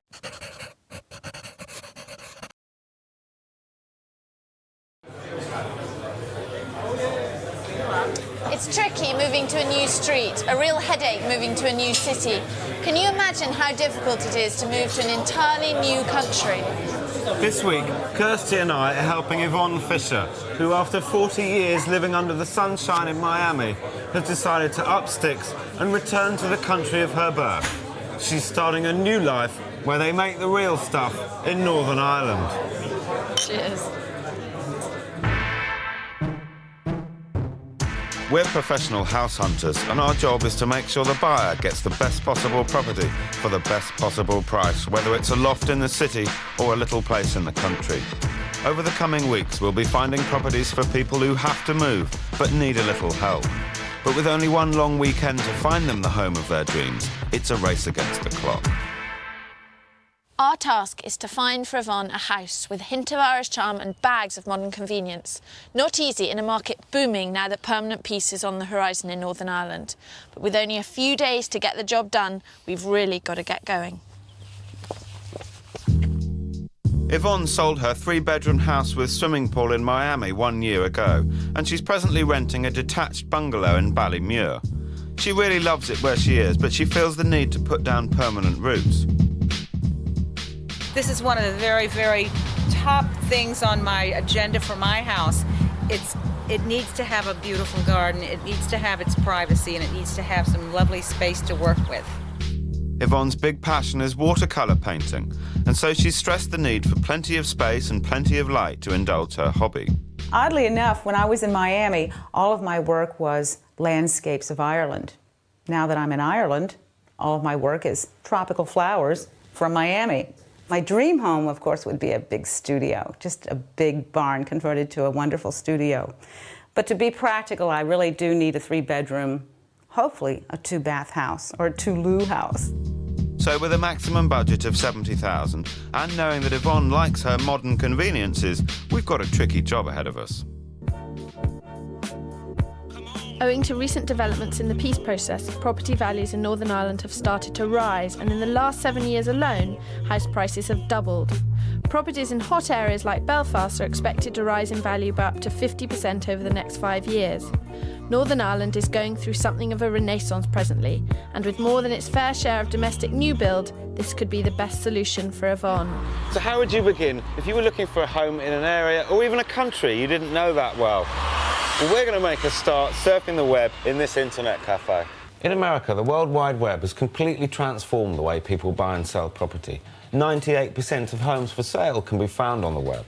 In Britain, the popularity of the internet is beginning to change our own market. You can search from the comfort of your own home, from work if the boss isn't watching, or from an internet cafe like this one. Go to a particular estate agent site, or possibly a property search engine that gathers information from all sorts of others. Most of them include colour photographs, and you can search via a combination of area, price, or numbers of rooms. fantastic. Look at this. Armfuls of property to go and see. I'm not sure all of them will be the right thing, but there are tons. Yeah, but there's so much to look at. I'm really excited, and I really want to get going. Can we go now? Yeah, absolutely. Let's do it. So, armed with all the internet properties we found, we decided to show Yvonne a 3-bed, semi-detached house with garden and a large garage in Ballyclare. First impression from outside? Why is there a cage on this fireplace? I don't want to know. But this is a good size window. It's a very good size window. Yeah, it's a nice window. And the space is probably big enough to do some artwork. We're really in the land of the twitching curtains, I think. If this wall were to go, then this room would really be fantastic. Yes, it would be dual aspect. It would lead onto the garden. You'd see the garden. It would be light. It would add lights from both sides. Yes, yeah, and you'd have a really good open space, I think. They're talking about RSJs and refurbishment. It's already on the market at 72.5. It's not going to happen. Uh-oh. Big time problem here. Que pasa, chico? What do you think's above there? I bet you £10, Philip Spencer, that it's the shower tray from the shower. Because look, it says in the details, bathroom, shower room, and I bet you the shower room is in the centre here, and the bedrooms are on either side. Is this it? Well, if it's a shower, then I owe Kirsty Oh, sorry, Phil got a part with a pound. It is. Oh, wow. Pound is a pound. Look, yeah. Yeah, look, it's clearly not sealed. And it's clearly been sealed and resealed in an effort to make it. So that's another expense. Yeah. Millview Drive certainly has the space with 3 bedrooms and a large garage. Unfortunately, it's semi-detached, and she doesn't particularly like it, so we move on. Since Yvonne is looking for convenience at a reasonable price, we recommend looking at new build property. And first on the list is the Village Hill Housing Estate, where we were met by Nigel. Site number 19 is the one we're here to look at. Selling very well. We released a few this morning, and we had people queuing all night for them, so... What do you mean they're queuing all night? Well, they come and stand out here and wait? They stand out and wait. You're selling tickets? Well, no, then they know they can get the house they want. Site number 19 is the one we're here to look at. It's a 3-bedroom detached property at a set price of £72,950. Wow. This requires a bit of vision. Well, I'm good at vision, but this is a challenge. But it's kind of interesting to see it this way, because then I can really enjoy the roof space up there, which I never see in the other houses. See, this kitchen's got a lovely view. Because there's not going to be anything built here, is there? No. No. Oh, yes, so you can see out to the hills. You see into your garden, but also out to the hills. This is the master bedroom. I can tell you right now, it isn't big enough. You see, the difference is if you want 2 bedrooms, you just take the centre wall down. The centre wall, between those two. Okay, yes. You put your master bedroom beside your bathroom. Right, right. Again, you can do that. Yes. So, you know what's going to happen, Nigel? If I buy a house like this, I'm going to be redesigning the whole floor plan. That wall must go, that wall must, everything must go. Yvonne's right. If you catch properties early enough in a development, you can get a bespoke home. Be one of the first to view developments and you can secure the best plot of land. Secondly, before the house is completed, you can still move the walls around, which will give you the layout you want. And finally, you get to choose your style of paints and papers. It's a very posh estate. It's not right for her. No, and it's in a lovely situation. She was quite funny, though. She said to Nigel, I want it bigger and cheaper. The two will not go together. She doesn't beat around the bush, does she? No. Overall, the general feeling was that Village Hall was a sensible idea, but all the bargains had gone, and so it was off to the next house. Old Coach Road was in the local paper and described as idyllic. Without an appointment, we decided to drive by and take a look. Slow, slow, slow, slow, slow. Oh, look, right next to the pub. That is useful. Look at that. Traffic down this road will be going very fast. Yeah, well, it's a beautiful road. Look at it. I don't think this is going to work, really? Kirsty. Nothing looks accessible. I don't understand this property. So what do you reckon, Kirsty? We've got a lot of things here that Yvonne's actually really looking for. I know. I mean, I'm amazed that she wouldn't even get out of the car. This is the most staggering view. It's absolutely beautiful. That could be the marriage of the Miami modern and the period Irish idyll. No, we've got a double garage, we've got a big garden. But she's we've not got gonna this go road and we can't dig it up. Yvonne's getting harder to please. This is getting really tough. We have shown Yvonne several properties, and to be honest, I'm getting a bit desperate. I think she's in too much of a Miami mindset. And although she's been here since June, which is nearly a year ago, she hasn't come to terms with the restrictions of her budget and the type of property you get in this area. Her brief was really quite flexible, but every time we've taken into her property, she's tightened it up. Yeah. And it's making it pretty difficult. Moss Cottage is 100 years old, with 2 bedrooms, a landscape rear garden, double glazed windows and masses of original features, priced at $75,000. Check this out. What do we have? Oh, look at this. Wow. Isn't this lovely? And look at the fireplace, the cast iron and the parquet floors. I love the parquet floors. And the windows, not new, no? No, they are new. They're double glazed. Yeah, double glazed. Oh, excellent, excellent. I think you probably want double glazing. Well, because yes. It's quite bleak. It's quite remote, isn't it? Yes, it is. It seems like it would be a cold place in the winter for sure. You could just have that and then the top half open and you could look out on that view. Oh, yeah. Phil, get out of the way. It's not you we're trying to look at. It's beautiful. Look at this. Oh, my God. Oh, it's just gorgeous. Look at the floor. Look at the size of the bathroom and the floor stenciled. Oh, this is a huge bathroom and an electric shower. Tiles to the ceiling, which is a really good thing. Yeah, really nice tiles too. I love this basin. Look, Yvonne. Many happy hours out here. Oh, yes. Look at the size of this bedroom. It's huge, this bedroom. So that whole space, this would take so much of my furniture. It would so do my furniture. And check it out. I've got a fireplace in my bedroom. I know. So lovely. Look at that. This house makes me very happy.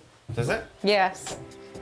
Very happy. Moss Cottage is charming and has all the modern conveniences Yvonne's searching for. But with only 2 bedrooms and, more importantly, isolated at 45 minutes drive from Belfast, we think it needs more thought. It's a lovely house. Yeah. But it's not right for Yvonne. What makes you so sure? She'll never buy it. Can you imagine moving out of Miami where you can dial a pizza and pop round and see all your friends to come and live here? Well, we'll see. But I think you're wrong. Yeah. Do you want to bet money on it? I do. OK, bet your tenner. 50. No! No way! No way!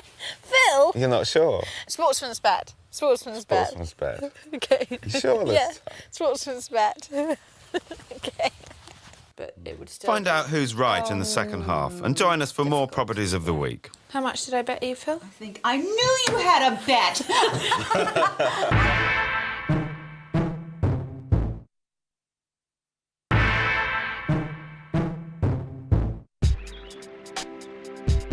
Yvonne's got $70,000 to spend on a house near Belfast. She likes Moss Cottage and she's enlisted her aunt to help her decide if she should proceed with it. That's Ballymure from here. Yeah. That's 12 miles to Belfast, and this is where Clog Mills is. Yeah. I mean, that's I can't let you do it, Yvonne. I can't let you do 3 it. times as long, 3 times the trip. Be honest, as you have to leave in 7:15, you'd be getting up in the dark. You'd be leaving home when it was just getting light.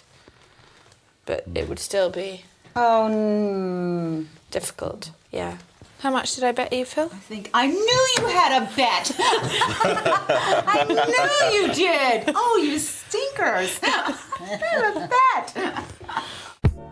So with Moss Cottage eliminated, the next property is a large, modern, semi-detached house in Castle Green. Offers over $74,950. Good size kitchen. No cupboard doors, but... Cupboard doors are very easy to put on. Are they? I'm so glad I have all my tools with me. I'm going to need them all. What worries me is when I see cracks in the walls like that, I really question the construction. Lenders and insurers are still wary about lending in areas affected by subsidence, so it's important to assess any damage before you make an offer. Subsidence is caused by the ground moving away from the underside of the foundations of a property and can be spotted relatively easily. Telltale cracks appear on the building, especially near windows and doorways. Windows and doors may be difficult to open or even close. But to be sure, ask a neighbour what their experience has been. If your neighbours have treated their houses, you should follow suit. However, if no one has done anything, chances are the buildings have settled down, so leave well alone. It's hard to imagine the space here with everything kind of blanketed off as it is. But it is good having that archway which clearly goes through to the other room. Can we open that up and see what happens? Yeah. Let's do exactly See, that. there's been a couple of houses now that we've wanted to knock an arch in that wall to make this room dual aspect. They've got that nice cove thing going on the ceiling. So that gives quite a different feel to that front room, doesn't it? Yes, yes, much nicer, and of course I'd leave that open most all the time. Okay, the thing that I wanted to make a note of is so far there are no closets in any of the bedrooms. There's no built-in closets. There's a bath here. Is it a walk-through bath? No, this is a separate. Yeah. It's an ensuite bedroom. So you've got two. That's good. From an investment point of view, if you ever went back to America and wanted to rent this house out, because it's got two bathrooms, you command a much better rent. I feel better about this now. This is the one, for sure. Yvonne, just to put you under a little bit of pressure, we've got a couple more to see. Supposing none of those were suitable, can you picture yourself buying this house? Probably. Probably 75%? Probably 75%. But its market price of $74,950 puts it at the very limit of Yvonne's finances, and it's semi-detached with no garage. The next house we've got to look at has a very strange story attached, but first, check out this week's Properties of the Week. In the sensational converted Royal Navy Hospital in Great Yarmouth, you could buy a bit of history. A 3-bedroom house here with a private garden is for sale at £72,500. How about a riverside cottage in the Lake District National Park? On the banks of the Gowan, it's a 2-bedroomed house with 2 public rooms, and it could be yours for only £69,950. Given the weather we've been having recently, how about heading off to the sun, to Saint-Sayers in Majorca? Right in the heart of the island, you could build the house of your dreams. The land will cost you £74,000. How about buying in the heart of Birmingham's old jewellery quarter? This interior-designed 1-bedroom apartment is urban living at its finest, and it could be yours for £80,000. Finally, why not travel to the 18th century Castle House in Wiltshire? Here you can buy a 2-bedroom apartment for £77,500. Yvonne, just remind us which road we're on. I think this is Toberdowney Avenue. The reason Yvonne knows the name of this street is because she rents a house at the end of it, just down there. And there's a funny story attached to the house we're about to go and see. Last night we were all having a well-deserved drink at the end of a long day, and Karen, who's a cousin of our cameraman Jules, This is Jules. came up to see him because he lives in England and she lives here in Northern Ireland, and they were having a chat, and she was introduced to Yvonne, and she said, "Oh, you're the lady who lives at the end of my road with the pink flamingos in the garden." So Yvonne was like, "Yeah, that's me." And Karen is selling her house. So it turns out that there may be a house that is 3-4 doors away. That's for sale. Yes. We're going to go and see it. And it's all down to our cameraman, Jules. Yes. His cousin Karen. Toberdowney Avenue is a detached 3-bedroom bungalow with many modern conveniences and is not yet on the market with an estate agent, so this looks good. That will have to be moved, Yvonne. Moved or painted? But what is it? Do we know? It's the oil tank, I suspect. Monster. Come on. This is it, Yvonne. Okay, this is the last one. Well, it's one of the smaller kitchens that we've seen, but actually the It layout works. really works. Yes. A We do gas. that. No gas. There's no gas here at all, but I think they're working. No gas in the air, You can is there? have Calagas, which is bottled gas. Yes. Yeah. Excellent idea. This is a huge room. Yes. It is big. Yes. And this is what I was talking about. It is so spacious, and it's exactly the same size as my house that I'm renting. And I have, Surprise. yes, and I have my drafting board and easels and everything right here in front of the window, which really works for me. Fireplace is very unusual, the facade of the fireplace, isn't it? Lots and lots of things, exactly like down the road, exactly like Miami. So I think this is exactly what she wants. I don't like it much myself. What's your gut feeling about this house? I think that it's, well, exactly the floor plan I've been living with, so I know it's workable for me. I know that it's going to take me a good long time to put my stamp on it and taking up and replacing carpets and everything. But the main rooms that I'm going to be using, which is the living room and this bedroom, we're there almost. I mean, it's very little I have to do to those two rooms. It sounds like she loves it. It's exactly what she's looking for, and I've got a nasty suspicion it's going to be just out of budget. I don't know, I'd say 82, 85 grand, somewhere there. Tober Downey could be the perfect home. It's got 3 bedrooms and all mod cons. It's comparable to Yvonne's rented home and her old house in Miami, but that oil tank is an eyesore. We've got to call the valuer and find out what... Price, big number here. Yeah. Very important. What are we praying for? Well, I can really love this place for 70. Because 70. Because I know moving the oil tank and replacing that unit's big bucks. So, you can love it for 70. You can think about it for... 72.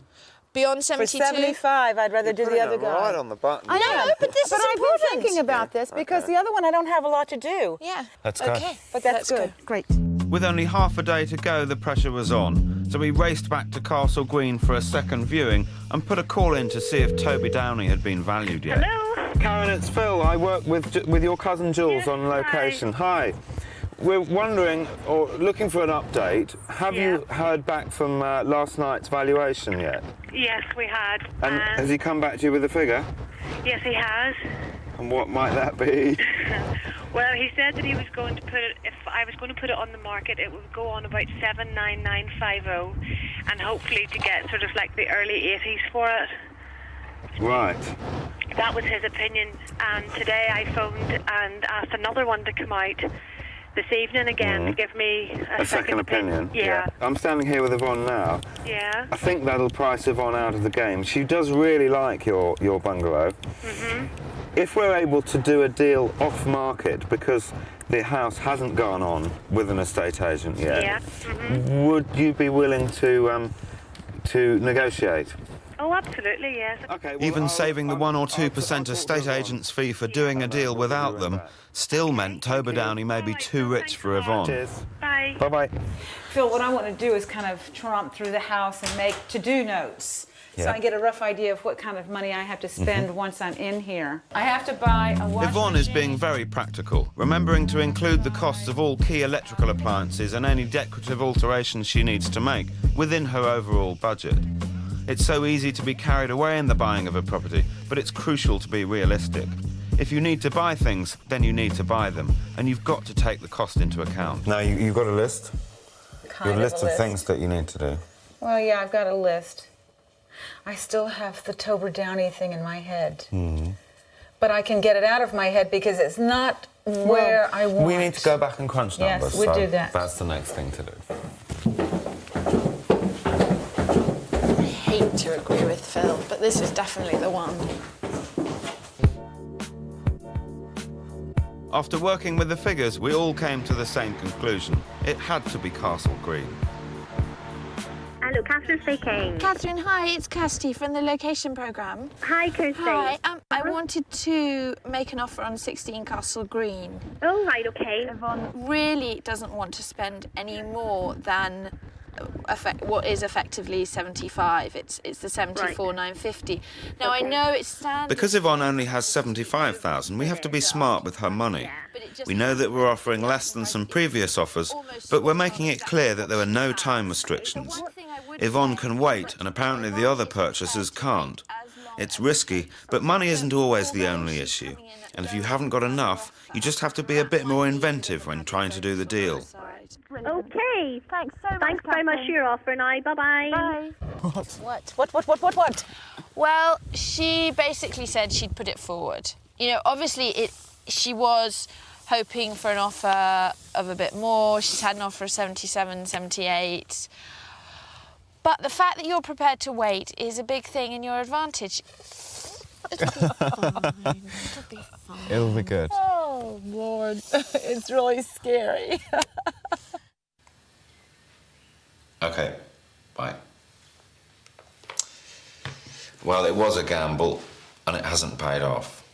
The vendor's decided that she can't afford the time to wait for a better offer. Now, Yvonne could probably clinch the deal if she increased from 75,000, but she knows her limits.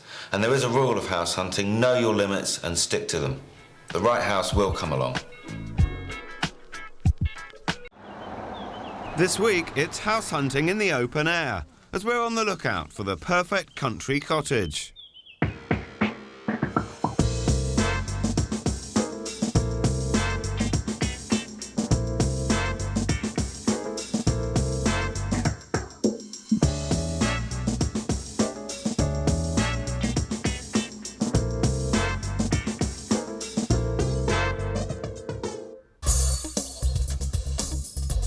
Welcome to Bedfordshire.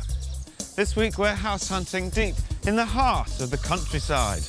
We're looking for a large house in a small village for a growing family. There's Gary and his wife Debbie and their children. Alex, who's 10, Eleanor 7, Oliver 5 and Annabelle, who's 2. They've been living in this 4-bedroom house in Wokingham for the past 2 years. I'd like to move into more of a villagey location to get a better pace of life. I feel it's too much of a rat race around here. I need to be able to get to the motorway quickly because my job takes me all over the country, so it's important to have motorway access. So, somewhere quiet but not isolated. We'd love to have a huge garden, particularly for the summer holidays when the children are, they want to be out all the time. If we had a pokey little garden, it just wouldn't work, and they'd be getting on each other's nerves, they'd be getting on my nerves. And that's not all. We need a minimum of 4 bedrooms because of 4 children, so we need to make sure that we've got plenty of space. Also, we'd like to be able to put people up if they come and visit as well. I'd like there to be a village pub and a village school and a village shop. It sounds a bit sickly idyllic, but that's what we like, really. So it's time for us to meet the family that are looking to get out of the rat race and set up home in the perfect English village. To recap then, Gary and Debbie, make sure we're on the right tracks. We're looking for a 4-bed house in a rural location. Yep. Decent garden, 50, 60 minimum foot. 50, 60 foot. Yeah. 3 reception rooms and a kitchen breakfast room. Got to have the kitchen breakfast room. We could have 2 reception rooms, but preferably 3. Yeah, if the kitchen breakfast room is big, then that's fine. OK, and we've got, budget is £250,000. Yep. Yes. The Nicholls were quite open about where to move to. We decided that Bedfordshire was their best bet, as here they'd get the most for their money. We've decided to narrow the search further to the area around and between Bedford and Milton Keynes. Here there are plenty of villages to choose between. They have the best of both worlds, as they still feel traditional and unspoilt, yet they're well connected to the M1. We've chosen 6 properties for the family to see. Our aim? To put in an offer on one of them. We start in the traditional village of Sharnbrook with a Grade 2 listed property, Rose Cottage. The cottage and the village definitely look the part, and the local school is outstanding. But will a family of 6 squeeze in? And at half an hour from the M1, is it a little bit too far away? Really pretty garden. Lovely, yeah. Through here. Oh, that's nice. Ooh, this is cosy. Lovely It's fireplace very on there. cosy, isn't it? Yeah. Look at that. It is cosy, but perhaps too cosy. I'll have It to is watch that one. cosy, yeah. Because nowadays, 7 foot and a new build is regulation. You can't ever have anything lower than 7 foot, and that's Yeah, quite because you think rare. we've got no light. Yeah. I think it would be a house you wouldn't wear any shoes. Can you Yeah. stand up straight, Phil? I wouldn't want to. Oh, you'd end up walking around all day like You'd this. end. Yeah. It's pretty tight on the It is hairstyle, pretty actually. tight. Is the quintessential English Yeah. small cottage the sort of thing that would interest you, though? It would, without the small. Just because of the large A family. big little cottage. Because of the children. The style You need your and the style. character, but Yeah. with a bit more space. I What think, you want is the character without the characteristics. That's what you're Yes. basically That's it, asking yeah. for. Yes. Yeah. So far, not so good. So, Right. master bedroom. You got it. Small but perfectly formed. Yes, Yeah. with a nice view onto the front I garden. like the sloping roof. In a bigger room. The trouble is, this is lovely, but it takes away too much space. You can't get any furniture. No. Yeah. Your chest of drawers and your dressing table. The Nichols were never going to fit into this house. Everything seems to be built for tiny people. It's like a children's house, isn't it? Yeah, it's like a doll's house, actually. It is like a doll's house. Yeah. Big mirror. Well, it looked good on paper, but the reality was something else. A lovely cottage built on a tiny scale. Even after an hour, I could feel myself starting to develop a stoop. So, lovely cottage in the right location. Not quite near enough to the motorway. For us. Well, so the answer to that is lovely cottage in the wrong location and not big enough. There are other things to bear in mind before you move to the country. Public transport can be hit or miss. You may need to invest in a car or at the least a bike. Check who's already living in the house you want to buy. Beetles, woodworm and all sorts of bugs love old wood. Spot the signs. The small holes or little piles of dust that they leave behind. Don't panic if you discover bats in your loft. They won't harm you or your house, and it's illegal to kill or injure them. If you're buying a property with a thatched roof, squirrels can be bad news. They can cause havoc, burrowing into the straw and chewing through electricity cables. So our search continues. We're off to Silsoe, 16 miles along the road. Down comes the rain, and in go our gang to see this 1980s house, built to look much older. Thank you, Gary. Always the gentleman. Well done, Phil. 30 grand under our budget, and this time space is not a problem. Right. Nice size. But lack of character could be. What do we think about this fireplace? Not my taste. No. It's a bit of a stick-on conservatory. Chilly as well, I think. I'd call it a greenhouse. Let's cut to it. The living space that you've seen so far and the exterior and the garden, what are your thoughts? Is it the right house? No. Well, that was clear enough. So, onwards to property number 3, another modern house. This time the Nichols are in and out in 5 seconds. A bit of a record. These guys don't hang around when it's not what they want. Next, please. Our last stop of the day is the village of Sherrington, just over the border in Buckinghamshire. It has 2 shops, a pub and a good school. And even better, it's only 5 minutes from the M1. Ash Cottage is a large 17th century property with tons of character.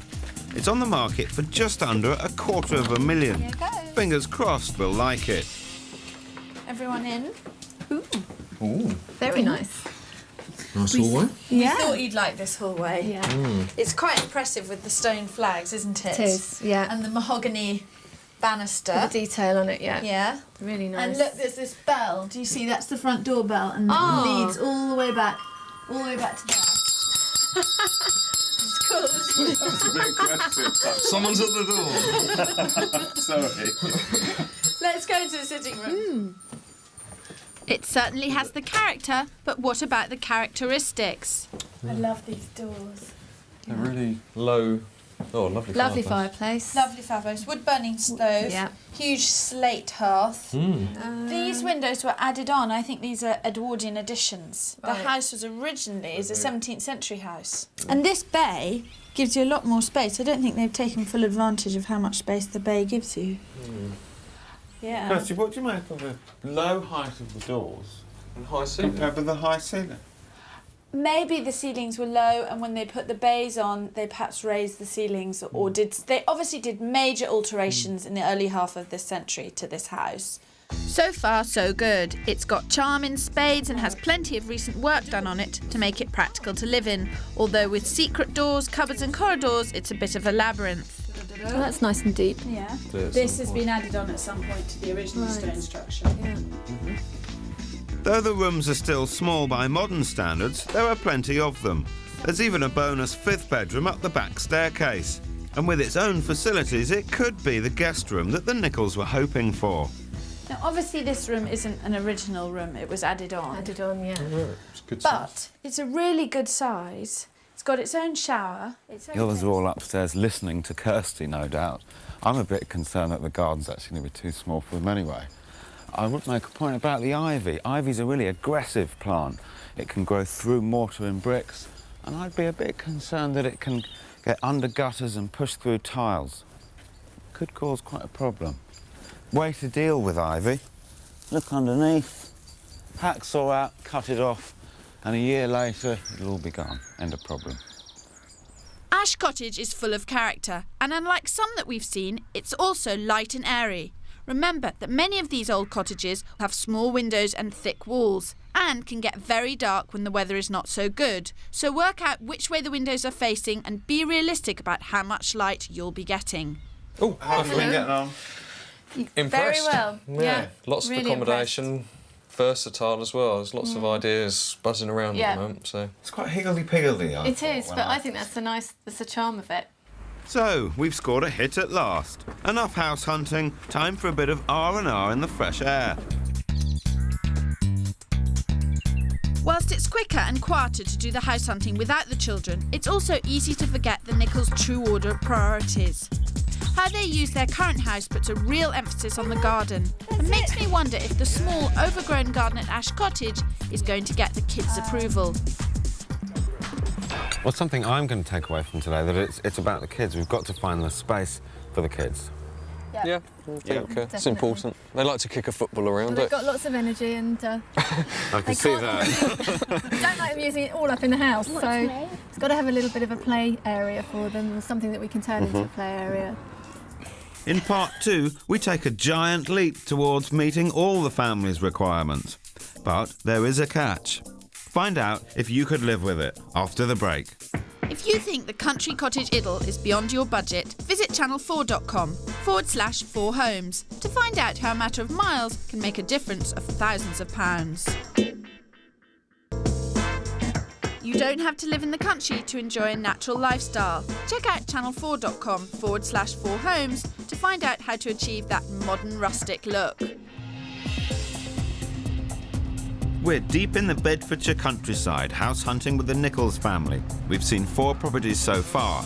The first was too small, the second was too boring, and the third was too new.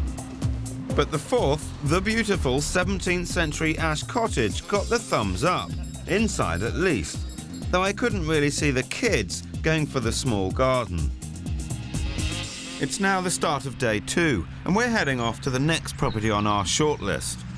Oak House is in the village of Deanshanger, and after yesterday, interior space and a big garden have to be put to the top of the wish list. Well, this is a genuine Victorian house. It's on the market for $220,000, and Kirsty and I are hoping it's a little more along the right lines. Come on, let's go and have a look. Great. Fingers crossed. The first impressions are very good. Something a bit bigger for you. Oh, certainly a lot more space in this house. Yeah. And despite its country feel, it has easy motorway access, although you'd never know it from the idyllic and peaceful garden. Absolutely superb view. You know, I'd actually have a terrace here. You have you have patio down here to get that. But there is a problem. There is one not so positive issue with this house. It only has 3 bedrooms. Right.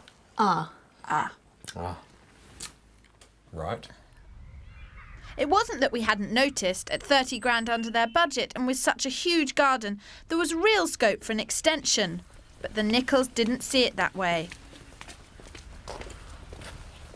So, it's on to Ridgemont for our final property, Rose Cottage. Great looking, huge garden, good motorway access and plenty of floor space. There's even a comparatively low asking price of £240,000. That's 10 grand below budget. Tempting. Ooh, Annie, what room is this? Well, this is a lovely bright room, isn't it? It's nice, isn't it? Really sunny. Warm, isn't it? What do you think? Yeah. Lovely. Those door frames are original, and I think the brickwork is lovely probably original. brickwork. It looks original, doesn't it? Yeah. It's really nice. Gives it a lot of character. Oh, another nice bright room. Lots of positive stuff, and certainly no problem with dark rooms. The estate agent's phraseology for this is dual aspect. Dual aspect. Dual aspect. Yeah. So here we have it, the piece de resistance. Rose Cottage is the biggest house we've seen so far. Originally 3 cottages that have been knocked into one. Having seen a number of properties, the Nicholls have decided space, inside and out, is their #1 priority. You'd like that, Classic decision. That view is beautiful. It is. From an accommodation point of view, Yeah. it's got all the rooms we want. It's got the right amount of bedrooms. It's got the downstairs. Accommodation. May not be laid out exactly how we want it, but No, it's adaptable. it's got the rooms, which is the important thing. Yeah.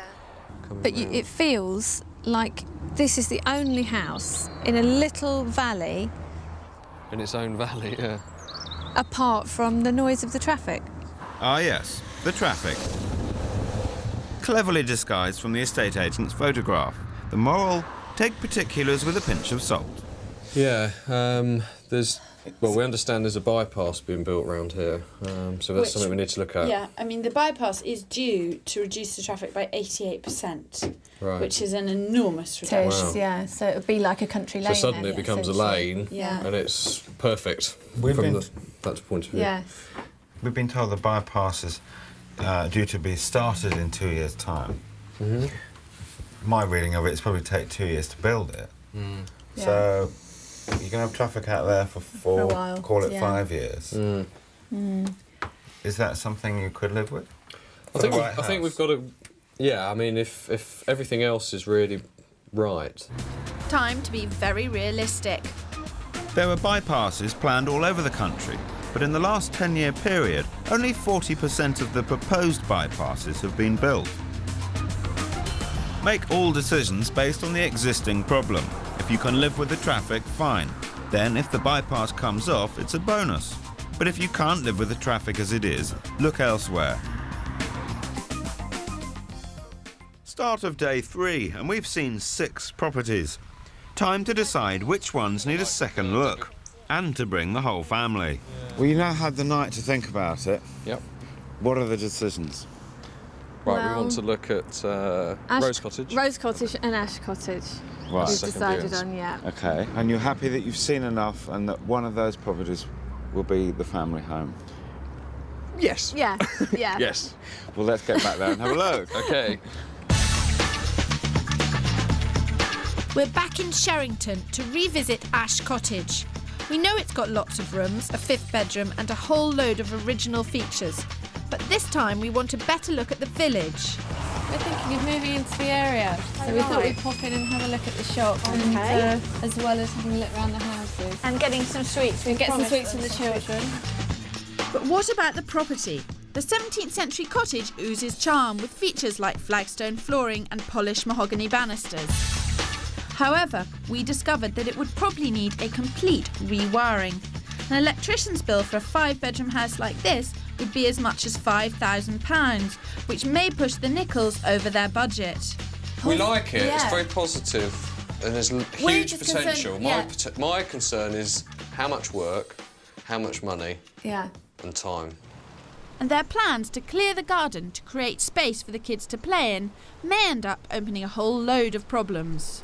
Gary and Debbie want to clear this garden, have the most possible lawn space so the boys can kick a ball around.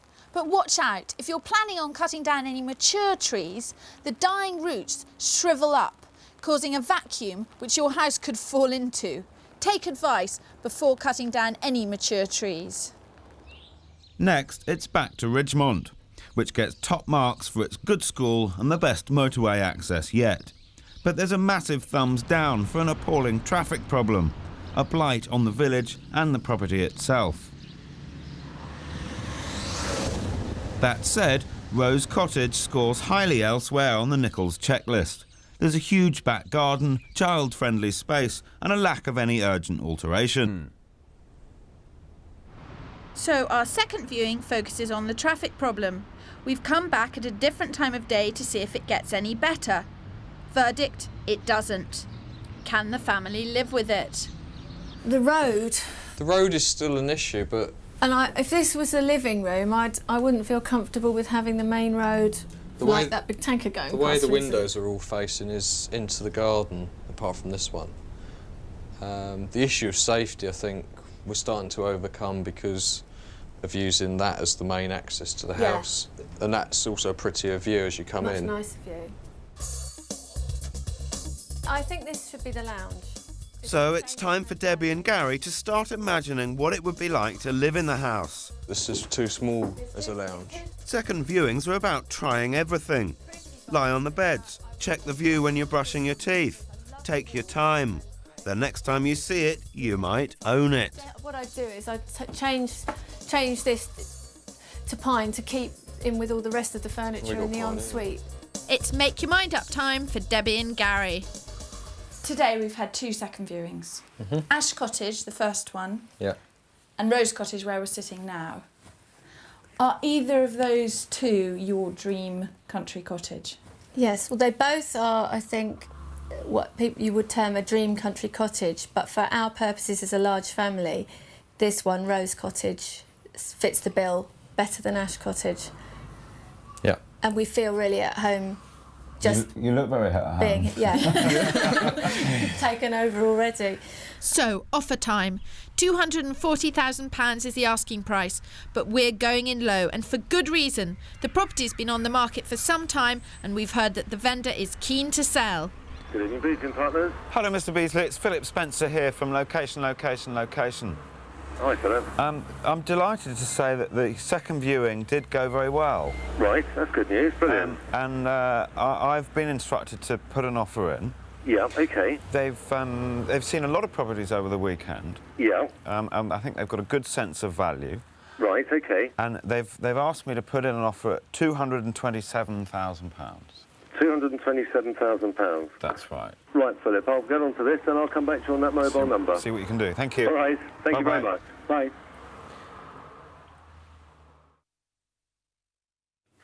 Well, that's it. We've had a really busy few days. We've seen a lot of property. Kirsty and I are delighted to have been able to find the right house, but I sense there's still a fair bit of negotiation to be done. Yes. It's over to you. Yep. Very best of luck with it. Thank you very much indeed. Been brilliant. Yeah, we've really enjoyed it, and Our we pleasure. think we've got something to chew over. Very much so. Let us know how you go. We will. We'll invite you to the moving in. Yes, to the please. housewarming party. Definitely. Yes. Can we come to your housewarming party? Yes. Yes, thank you. What'd you say then? Thank you. Good luck. Bye. Bye. Bye.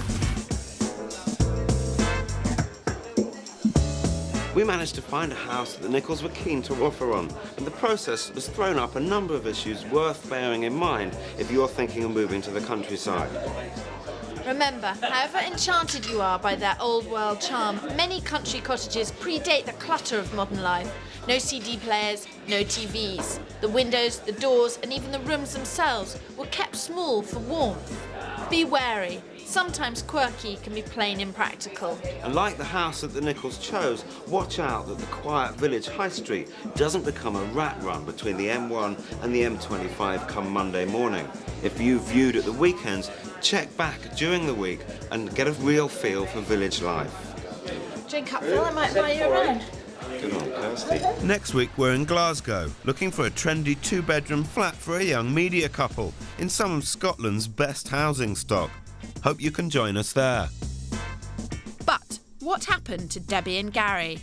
Unfortunately, we didn't get Rose Cottage. It all fell through. We're very sad about it. Well, I mean, it was another offer came in who had sold their property, and we had just put ours on the market. We still would like to move, but finding the dream home, I mean, it took a lot to get to Rose Cottage, and that, for all of us, was perfect. So to find something like that again, to do it on our own would be extremely difficult. This week on Location, we're setting out to find a home for a young family in one of the most gorgeous parts of Scotland, the East Neuk of Fife.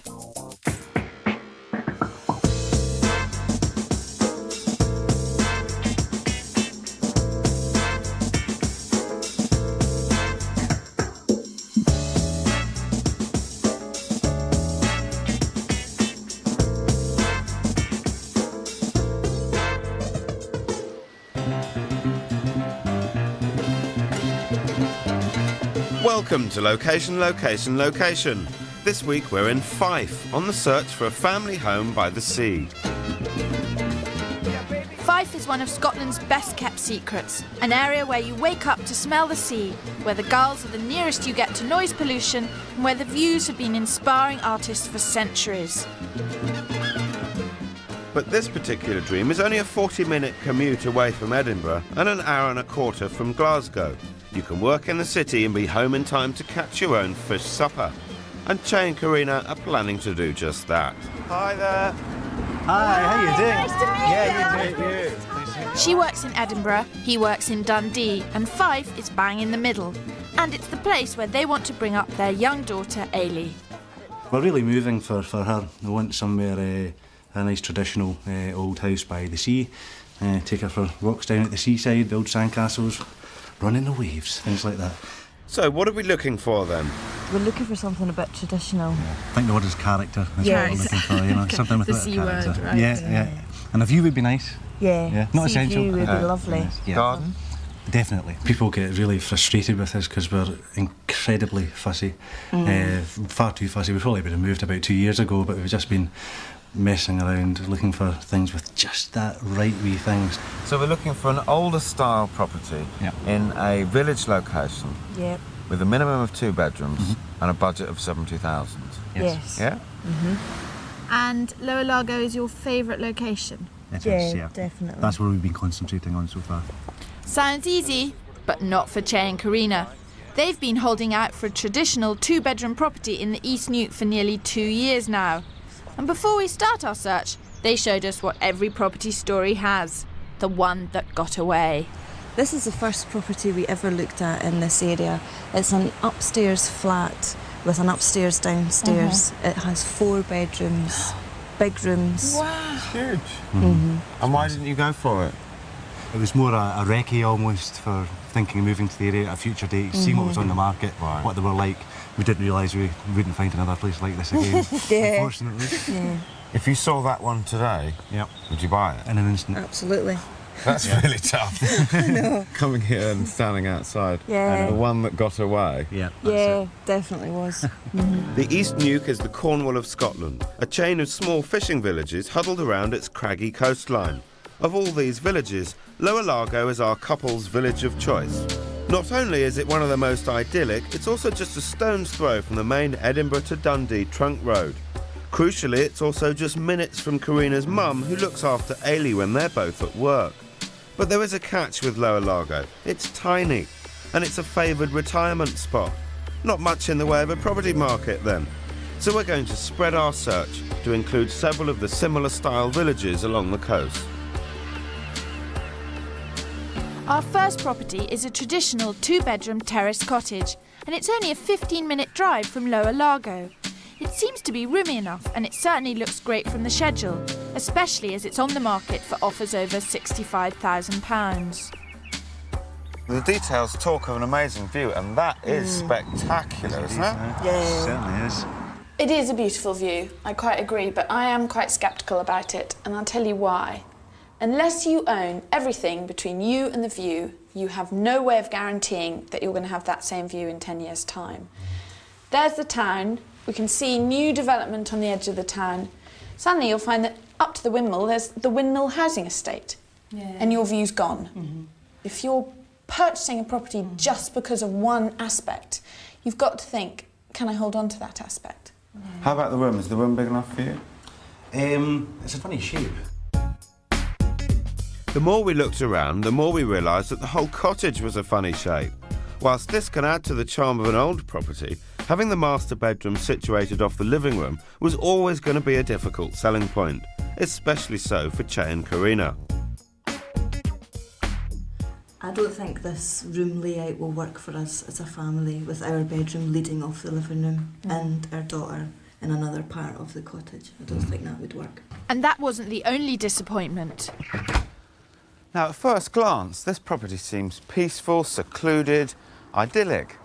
But in actual fact, you come out of the back and you're living in very close proximity to 3 other cottages.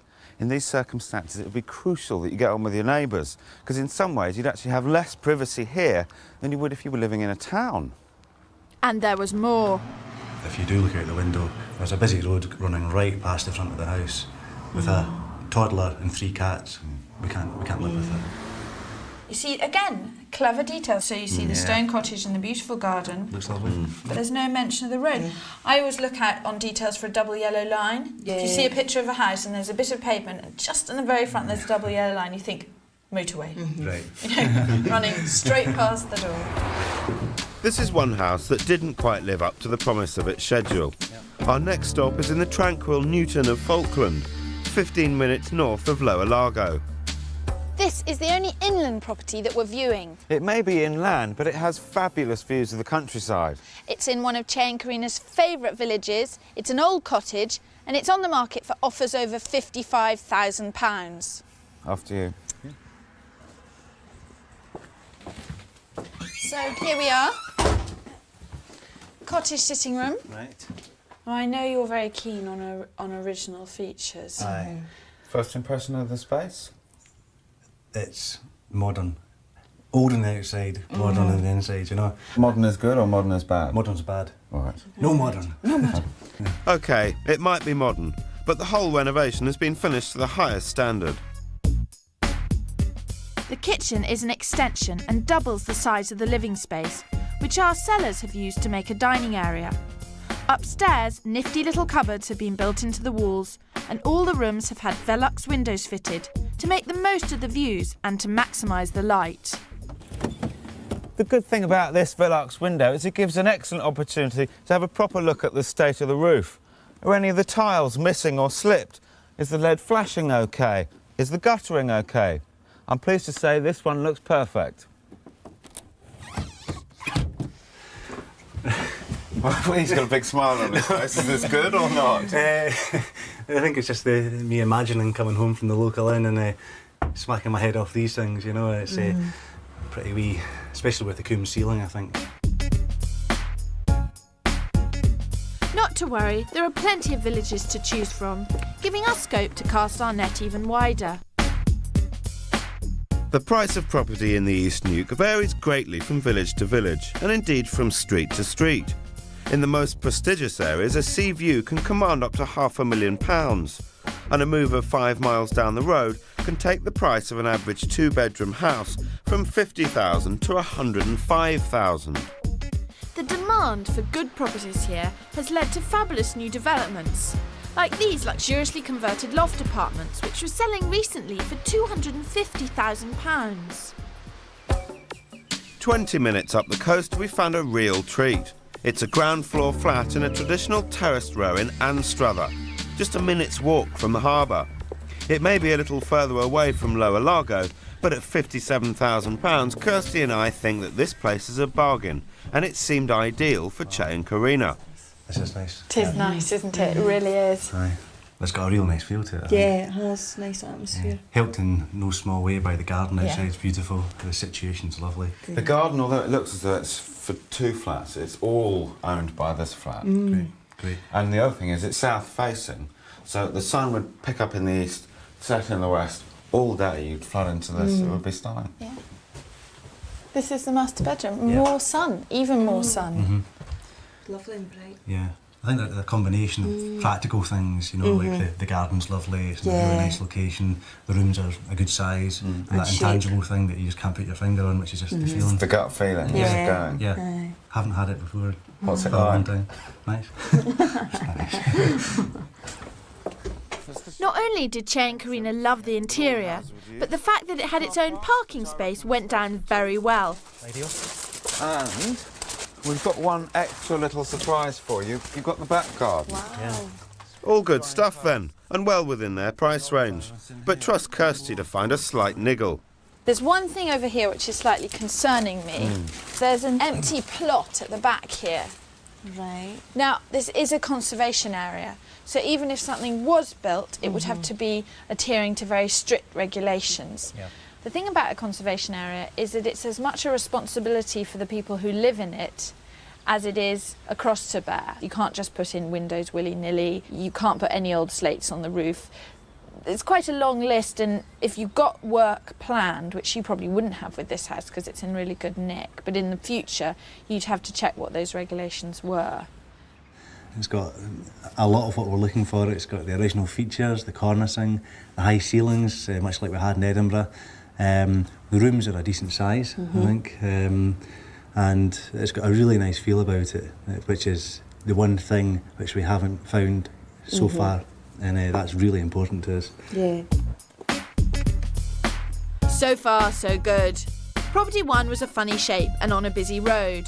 Property 2 was just too new on the inside. But Union Place has definitely got Che and Karina excited. Could this be the one, or can we find them something even better? Join us after the break.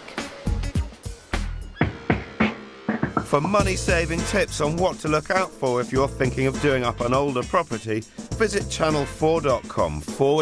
We're in Fife, searching for a seaside home for Che and Karina for £70,000. And so far, our search has taken in 3 properties, one of which really hit the mark. But it's 20 minutes by car from the village that we were supposed to be looking in. When it comes down to it, it's just not in the right place. So it's time to give Lower Largo another go. If you're really keen on a specific area, try leafleting. We've typed out these leaflets for Che and Karina. Make them short, to the point, include a telephone number, and don't mention a figure. I'm going to go off and bung these through the doors in Lower Largo and see if it gets us anywhere. Sometimes a bit of local knowledge can find you a winner. And I've just been told that this ground floor flat is coming onto the market very soon for around £40,000. It's got 2 bedrooms, a huge garden and bags of potential. And although we can't view it just now, Kirsty and I thought we'd check it out. If, as in Che and Karina's case, you think your family might grow, then look for property which can grow with it. The thing is, it's cheaper to build than it is to buy. With a budget of £70,000, Che and Karina could blow £30,000, turning this into their dream home. A quick and easy way of establishing the likelihood of getting planning permission for an extension is to get yourself in the garden and see what the neighbours have done. If they've already extended, the chances are you'll be able to do something similar. If this flat were mine, here's what I'd do. I'd extend onto it big time. I'd bring this entire section right out and it would come all the way back down here, so you'd be tying up with this wall here. Here there'd be these big windows which opened up into the garden. Not only would you be doubling your living space, but adding value as well. And if you were to clear this, you'd have the most spectacular open view. It's got good scope for extension, I think, actually. Is that something you'd be prepared to take on? I don't think it's suitable for us, to be honest. So, right town, but wrong house. Maybe Lower Largo isn't such a deal-breaker after all. It's got to be the traditional villa or stone-built cottage. Yeah, that's what we're really looking for. We'd live in the right place somewhere else, but we wouldn't live in the wrong place, the wrong house in the right village, if you see what I mean. Right, no, I see what you mean completely. So we're back on the road again. Our final property is just 15 minutes down the road from Lower Largo, in the village of St Monans, and it's twice the size of anything we've looked at so far. We're now in St Monans to show Che and Karina this semi-detached villa. There's bags of space and there's even a sea view. It's on the market at offers over £68,500. And it's my favourite, so let's go and check it out. Come in. It's a bit of a maze, because I know there's a labyrinth of doors. There's a lot of space, and you've got to work out how you're going to arrange it. This is the best bit. You've got to come and look at this garden and this view. Great. It's everything that a seaside town view should be. Yeah, it's fantastic. It's really fantastic. Yeah. Karina, how important is the view? I want to wake up every day and open the window and let the sea air in. So that would be pretty much perfect. It's ideal. The whole sort of package is is looking quite good. OK. Now, this is not the door that we came out of, you'll notice. Yeah. This seems to be a second kitchen, but I think, in fact, it's a laundry room. Right. Moving on up. This is nice. The view just expands the higher you get up. Fantastic. And you can spend hours in here Yeah. just sitting gazing out the window, really, you know. OK, the interior could do with a bit of character building, but there's tons of potential for improvement.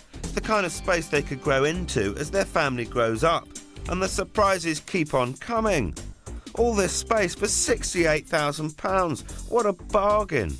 It's really quite rare to see original cornicing like this. Yeah. People tended, when they built the house, to put the features, the most expensive features, on the ground floor, and as you came higher, there was less care because the guests and visitors didn't come up here. Yeah. But they've built this with real care. It's a fantastically built house, real sense of solidity about it. Yeah. Yes.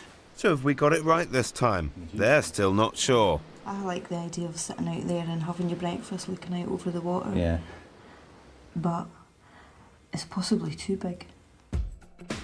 We've spent 2 days looking for the perfect home for Che and Karina, and we reckon we've got 2 strong contenders.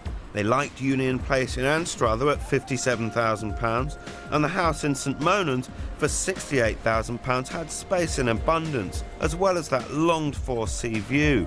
Now that they've had a night to think on it, which one will it be? Well, you know why we're here. We do, yes. Do you have a favourite? We yeah, do. We do, yeah. Number 1 is Anstruther, Union Place. Yeah. Right. So it's time to second view Union Place. While Che and Karina weigh it up, Kirsty and I are going to give it a thorough going over. God, I've been so looking forward to coming back. Yeah, us too. You just walk in and it's got that same feeling. This flat looks beautifully maintained, but how thorough have they been? One of the things I want to have a look at is the condition of the fuse box. When I first looked at this, I thought, old fuse box. Turns out, on closer inspection, that this isn't the case. These are new push-button circuit breakers rather than wired fuses. And all the wiring here, here and here going into the meter is brand new. Things aren't always what they seem. The thing about this room is it seems smaller than it is. It's a bit misleading because there's that huge cupboard over there. There's no need for this. It's already 3 inches away from the wall as it is. This chest of drawers won't be here. That chest again is quite big. If you had Ailey's bed along this wall in the opposite direction to what it is now, you'd have tons of floor space, which is the main thing, isn't it? Yeah, I think she'd love it here. I mean, it has got lots of floor space and plenty of room for everything she's got and more, because she'll accumulate tons more, I think, as she goes older. So, yeah, we need the space. Yeah. Now's a good time to do a bit more of a recce on that field. I'll tell you one thing. This field does bother me, and what it could be used for in the future. I've got to find out some more. Time for a quick chat with the owner of the field. I'm just trying to find out a bit more about this field out the back there. I have nothing planned at the moment, but if somebody comes up with a good offer, who knows? With a sale on the owner's mind, I need to get some more information from the local planning office. Well, that was interesting. I've just come off the phone to the planning department, and although they say there never has been an application for development in the field, seeing as it's already surrounded by houses, any future application would be seriously considered. I think long-term, that field will be houses. So it's back on the phone, and this time I'm checking whether the trees are protected. If you're worried about potential building work destroying trees, and as a result your privacy, you can apply to the council for a tree preservation order. All you have to do is prove that the trees enrich your life, and this goes even for trees that are on the developer's land. The process can be completed in a day if the application is of an urgent nature, and it's only a phone call away. So what do our couple think now? Yeah, I mean, I can certainly picture us here, and I can certainly picture us here with Ailey. It's just a couple of the practical problems we have to go through in our minds and try and see if we can, if it's worth bearing them for a really lovely house. Yeah. And the good thing is that it's spot on as far as their budget's concerned. It's on the market for offers over $57,500. They were really looking forward to coming back, weren't they? I really like it. I still really like it, but I still have my reservations. Yeah, it's still got the same great feeling about it as it did yesterday. That hasn't changed. Again, it's a beautiful sunny day, so it's so bright, this house, and got a real warmth to it. That hasn't changed, but again, the location hasn't changed either, and the distance it is from family and such like. That's the only problem we have with the place, I think. Do you think they'll buy it? Well, if I was a betting man, I'd say they would. But we'll have to wait and see. We've been hunting for 3 days to try and find the perfect home for Che and Karina. Although we're 20 minutes up the road from their dream location, we think we might have found them exactly what they're looking for, and with cash to spare. Will they go for it, or is 20 minutes too far? We do know what we want now, and you've found it for us, you know. And the points you made about the development at the back and the trees are ones we would never have thought of in 1,000 years. Never. We would never have even thought to check what the field was going to be used for. It wouldn't have entered our heads. So, I mean, you've really helped us out. It's a complicated enough decision-making process, and there's so many factors to consider. Are you confident enough now or not to put in a note of interest? I think we need to discuss that, because I think we're kind of thinking along those lines. We might put a note of interest in, and then at least we'll be informed of any developments. We don't want to leave it too much to chance. I think it's just a matter of now taking those last couple of steps for us to discuss just whether we should put our money where our mouth is, or hold on and wait for the right place, the house like that, somewhere else. If that flat was in Lower Largo, we'd buy it tomorrow. Yes, definitely. It's over to Che and Karina now to weigh up the pros and cons of the right house in not quite the right location. If they do decide not to go for it, at least we'll have helped them to realise that Lower Largo really is the most important thing on their list.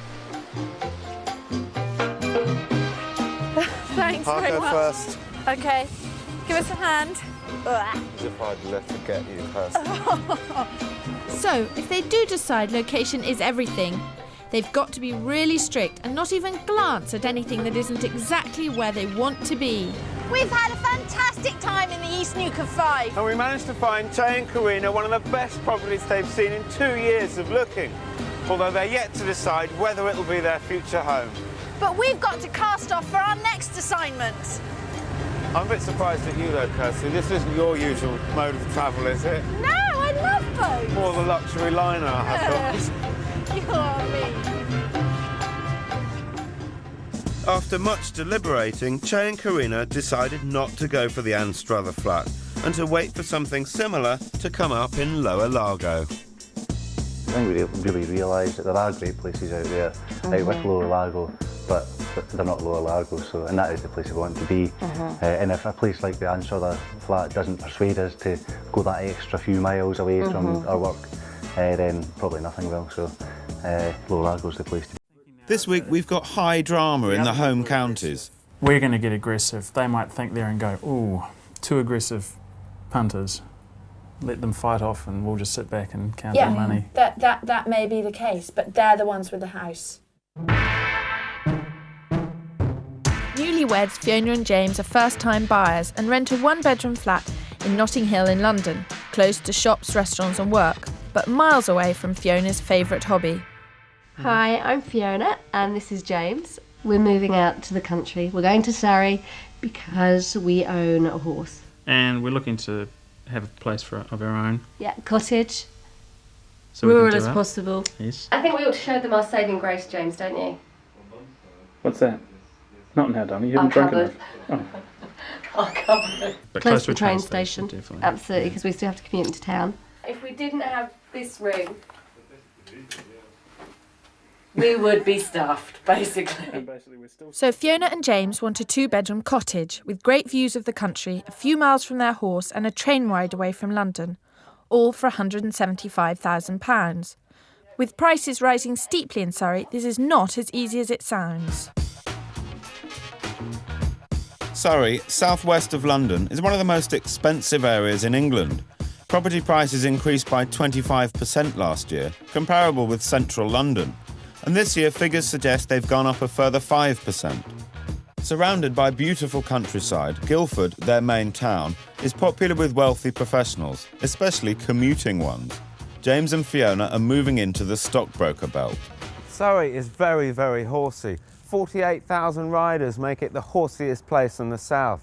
The riding's fantastic. There are 6,000 bridle routes in this part of the county alone. Guildford is the main town, all charming cobbled streets, bijou shops and restaurants, and most importantly, only about 40 minutes from London by train. Our search begins in the surrounding villages. As you can see, we've pulled together dozens of properties for the she-hounds to look at. Our first appointment is Primrose Cottage in Cranley, 10 miles from Guildford. Priced at $170,000, this is a 4-bedroom property with a large garden and plenty of room for extension. But at first glance, the Sheehans aren't mad about it or the location.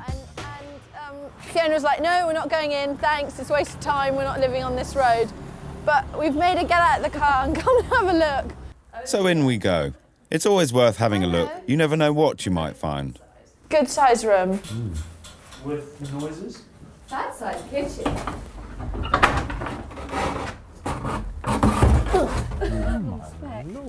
Fantastic garden, and it could be huge. If you utilise these outbuildings, James could have a games room. Lost. Should we have a quick look upstairs? Yeah, definitely. Yeah.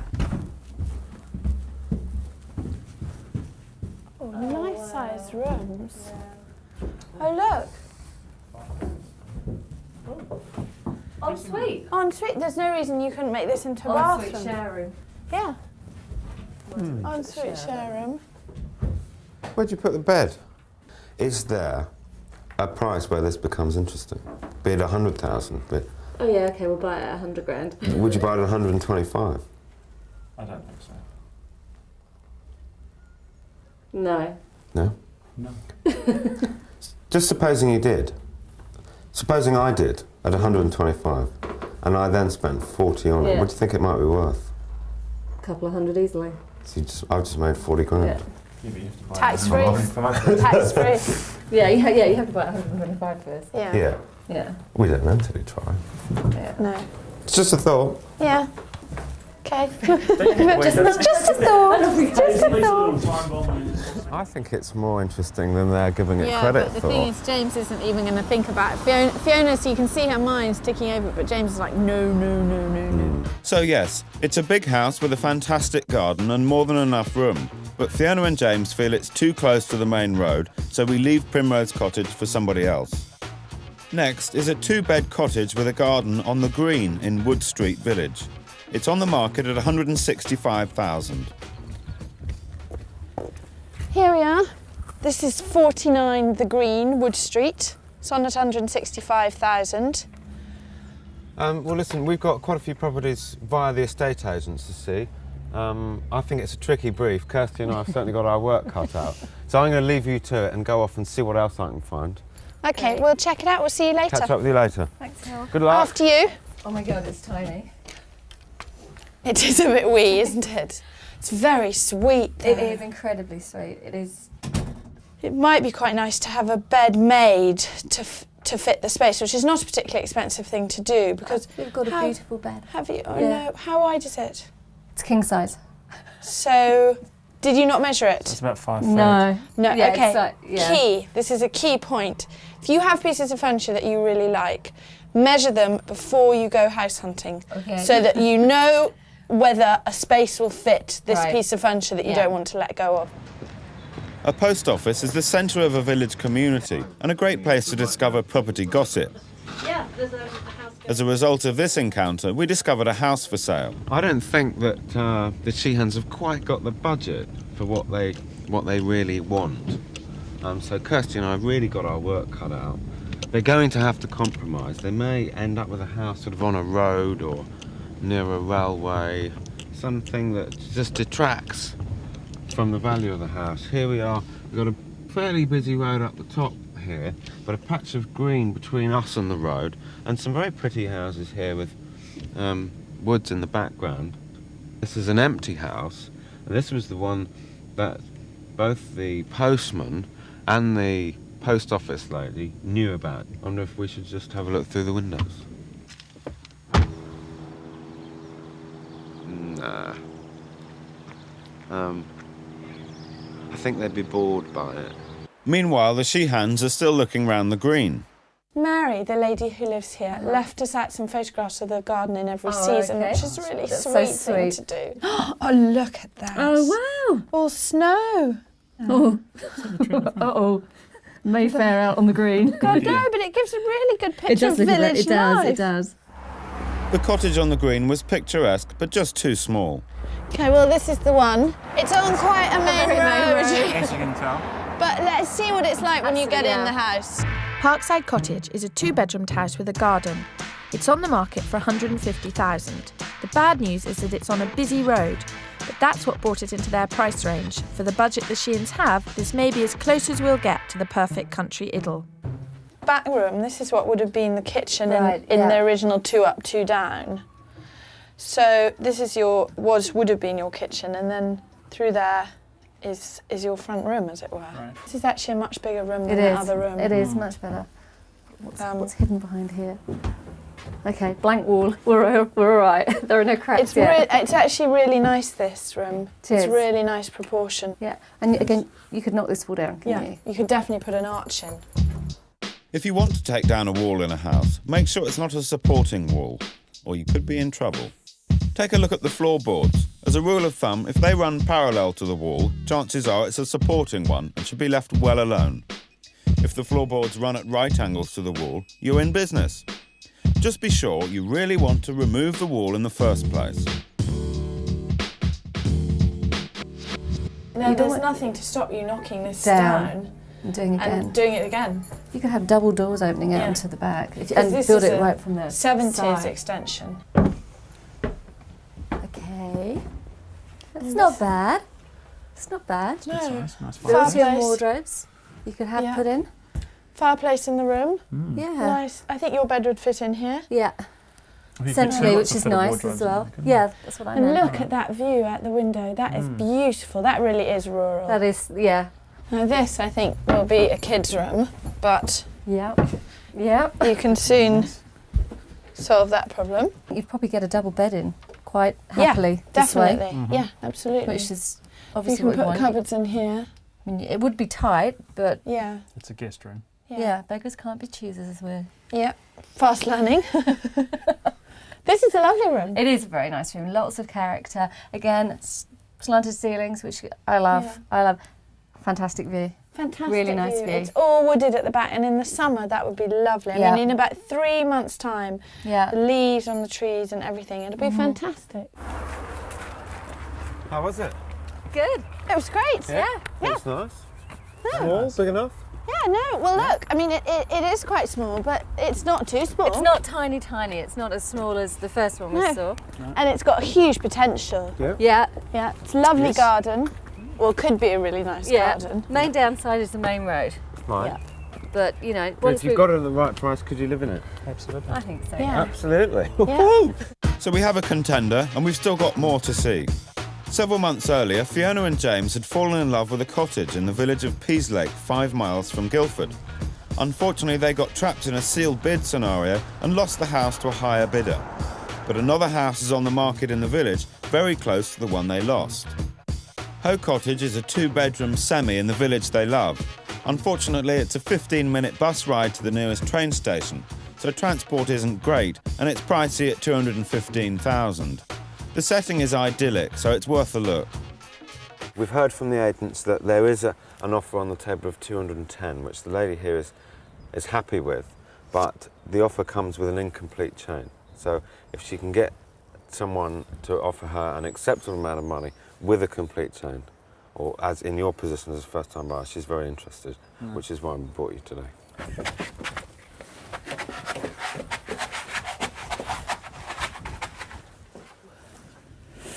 It's a nice size room. It's a nice size There's a lot room. of furniture in here. Yeah, I mean, it's got big table, piano, sofa, everything, and it seems Nice like a bit floorboards. rural. Beautiful Yeah. floorboards. It's a real old cliche, but the difference it makes having a real fire blazing when people look around the house. Absolutely. You know, if this, Huge character. it just makes a huge difference. She switched on the lights. It's really tidy. It's really warm. If she had coffee out, we'd have the wallet out on the table. Settle. Checkbook. She's done it nicely. It's beautifully done. This is a lovely room, isn't it? Look. bedroom. It's huge, isn't it? Fireplace, Very lovely nice. cupboards. View. Yeah. Fantastic view. This is a really nice room. Oh wow, another big room with another corner fireplace. This is a really good sized room Yeah. with a really nice Love the tongue and wood, groove yeah. panelling. Love that. And its own fireplace. But I don't know if I could live here looking at the house I didn't get for the rest of my life. This house just outside the Oh window, look, oh look. on the corner, is the house that James and Fiona missed out on. Okay. I don't think either of us would want to spend the rest of our lives living in this house, looking at the one we'd have rather had out of our back window. So. And would you, having seen this, you're sure that you'd have rather had the other one? Absolutely. What dodgy advice are you giving them? Never, never. What were you talking about? Getting that house? Yes. Have you stayed in touch with the agent? We have called once and they have said they'll be in touch with us if it goes wrong. You must stay on the case every week, at least once a week. That's how I got my flat. I missed out because, well, I'm not going to go into this, but I went on at the agent literally all the time saying, has it exchanged, has it exchanged, has it exchanged? So you can't put it to the back of your mind until it has exchanged and then you know you've lost it. Just stay in touch with the agent. So Hoe Cottage had great rooms and needed very little work, but Fiona and James couldn't bring themselves to live beside the house they really loved and didn't get. So on we go. After seeing and rejecting a number of properties, the Sheeans wanted me to arrange a second viewing on Parkside Cottage. But David, the agent, was about to dramatically raise the stakes. That's a bit of a major development. There's another offer in on the house at the old asking price, but that old asking price of 150 is now shot up to 159. It no longer represents the bargain for James and Fiona that it did, and we're really up against it because there's another couple involved. We decided not to tell Fiona and James about the development just yet, but all will be revealed in part 2. I suspect that this scenario will go to sealed bids. That's my gut feeling. Well, but then we're not going no, for no, it no, at no, all. no, No, I'm not doing that again. Fiona and James are city dwellers with a passion for the country. So we're looking for a cottage in Surrey within commuting distance of London for under £170,000. Parkside is their favourite so far, and we're on our way back for another look. This was the wee room. Yeah. Which is perfectly good as a guest room. Yep. And you could reinstate this fireplace if you wanted to. Is there a fireplace behind there? Yeah, that would be the fireplace. I tell you one If you thing. were really feeling in the money, you could actually take it out. In the money. As long as you took it out in the attic as well. But I have been into some houses where the chimney breast has been removed, and it all looks fine. But I poked my head up into the attic and the chimney breast was still there. Oh God! So that's a massive problem because we've got the weight of the chimney breast upstairs and nothing supporting and nothing supporting it beneath. Whilst keeping an eye out for problems, you might find some original features hidden by more recent developments. So poke around when you view an old house. First of all, look under carpets and remember to ask about replacement wooden floors. Chances are the old ones were never removed. Next, look at staircases. Hardboard was often fitted over ornate banisters, as well as panelled doors. And finally, keep an eye out for that original fireplace.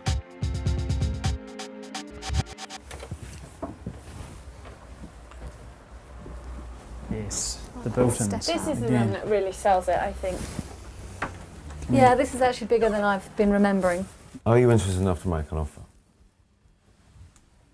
Yes. Yes. Okay. There's no easy way of... Phil and I like, you tell. Okay, there's someone else has already put an offer in of... No. Basically, what's happened is that, someone else saw it on Saturday and made an offer below the asking price. And this is the crunch. The original asking price was 150. Yeah. It's now. The asking price has gone up to 159. Since Saturday? Since Saturday. Right. The other people have obviously been aggressive and decisive. Mm-hmm. They've seen the offer. They've seen the place on Saturday. They knew we were looking at it. They so put in an offer they've come first thing on straight Monday away morning. with an offer. That, to me, shows a dedicated, committed purchaser who we are now in the frame, essentially. Who we're competing with. With. So I think 155 would really scare the horses for this one, because it's well in excess of what the other people have offered, and it's reasonably near the new asking price. So let's try and... The thing I'm thinking now is that if the other people are aggressive, we're going to get aggressive. They might think there and go, ooh, two aggressive punters. Let them fight off and we'll just sit back and count the money. That may be the case, but they're the ones with the house. David, hi, it's Kirsty again. Hi, Fiona and James are very keen on this, and they're coming straight in with an offer of 155. Okay. Okay, thanks, David. Okay, bye.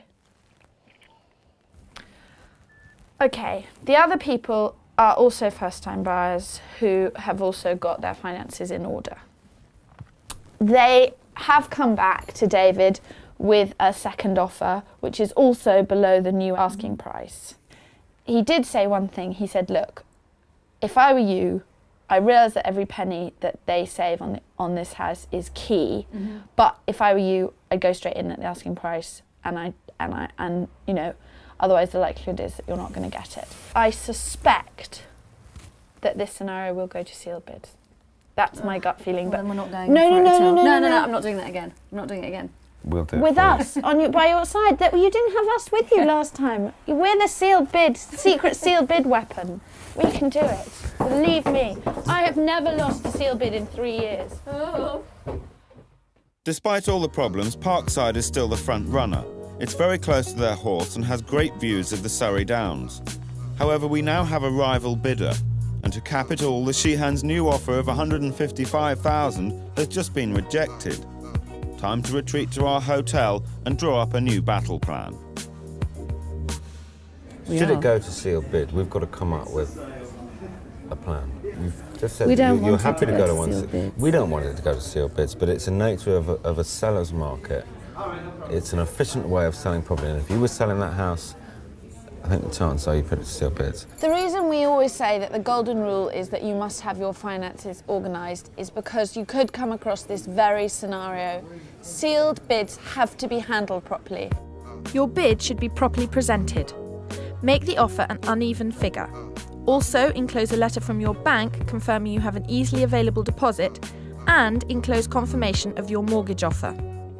As far as we're concerned, we win sealed bids. Right. And if the other people are not sitting in this hotel lobby listening to all of this advice that yes, we're so freely giving out, then, you know, we might be okay. We suspect that both parties have offered $155,000, so our slightly high-risk strategy is to do nothing and force the other party to show their hand. If all goes according to plan, we'll then top their offer, avoid a sealed bid scenario and win the property. But we keep going to viewings just in case. It's really seductive, this house, because they've got great furniture. They've done it up in a really nice way. It's all great, but it's actually not that different, apart from that field at the back, from Parkside Cottages. Yeah. And it's £65,000 more expensive. That's and it very wouldn't true. cost you £65,000 to make Parkside Cottages as nice, if not nicer than this. So this is a no? No. It's a no? It's no. We've got a no. Before the Sheehan's deal starts to take shape, let's see what other properties are on the market this week. In the heart of Manchester's buzzing, fashion-focused northern quarter, this loft apartment is spacious and beautifully designed. It's on the market at £185,000. This duplex penthouse with its superb open views of Nottingham Castle and the park to the rear is spacious with a good-sized lounge and separate study. It could be yours for £184,950. In the historic village of Warkworth, this Grade 2 listed stone building boasts views towards the river and its own courtyard and balcony. The asking price is £150,000. This huge house has 5 ensuite bedrooms and 2 self-contained flats. Lying in its own grounds in Galloway, West Scotland, it invites offers over £165,000. And finally, this 18th century building in France is light and spacious with a south-facing mature garden. It could be yours for £145,000. Shortly before we all hit the sack on the final day, the phone rings. It's the estate agent on the line, and it looks like our bluff has worked. The other party has shown their hand first and offered £155,000. I'm told they won't be going any higher. The other couple are going to hold fire. Right. At that level. Mm-hmm. Are we higher than them at the moment? You're both at 155. Is there a sum of money that would close it down entirely and avoid any continuing negotiation? It's entirely up to you. But, you know, I think there is scope to maybe agree something now. That you feel that there would be? I think there would be, because this other couple have indicated they won't go up. I'll go and have a word to them now. Have a chat with them. And put that and across. let me know. Yeah. Okay. Okay. Thank you. Thanks. Bye. Yeah, so I'm Hi, team. Hiya. Hello, Phil. Hello. Wondering where you were. The other purchaser who wants the cottage is not, at this time, increasing their offer. We like the other purchaser at this point. Now, that's certainly no guarantee that that won't. situation will remain or that they won't do it. My reading of the situation is it's time to do the deal. Yeah. And to offer the vendor what they're asking. Asking price. Go Phil. Okay. You can do it. We're united. Let's do it. Brilliant, thanks. Bye. How about that? Fantastic news. Fiona and James's offer on Parkside Cottages has been accepted.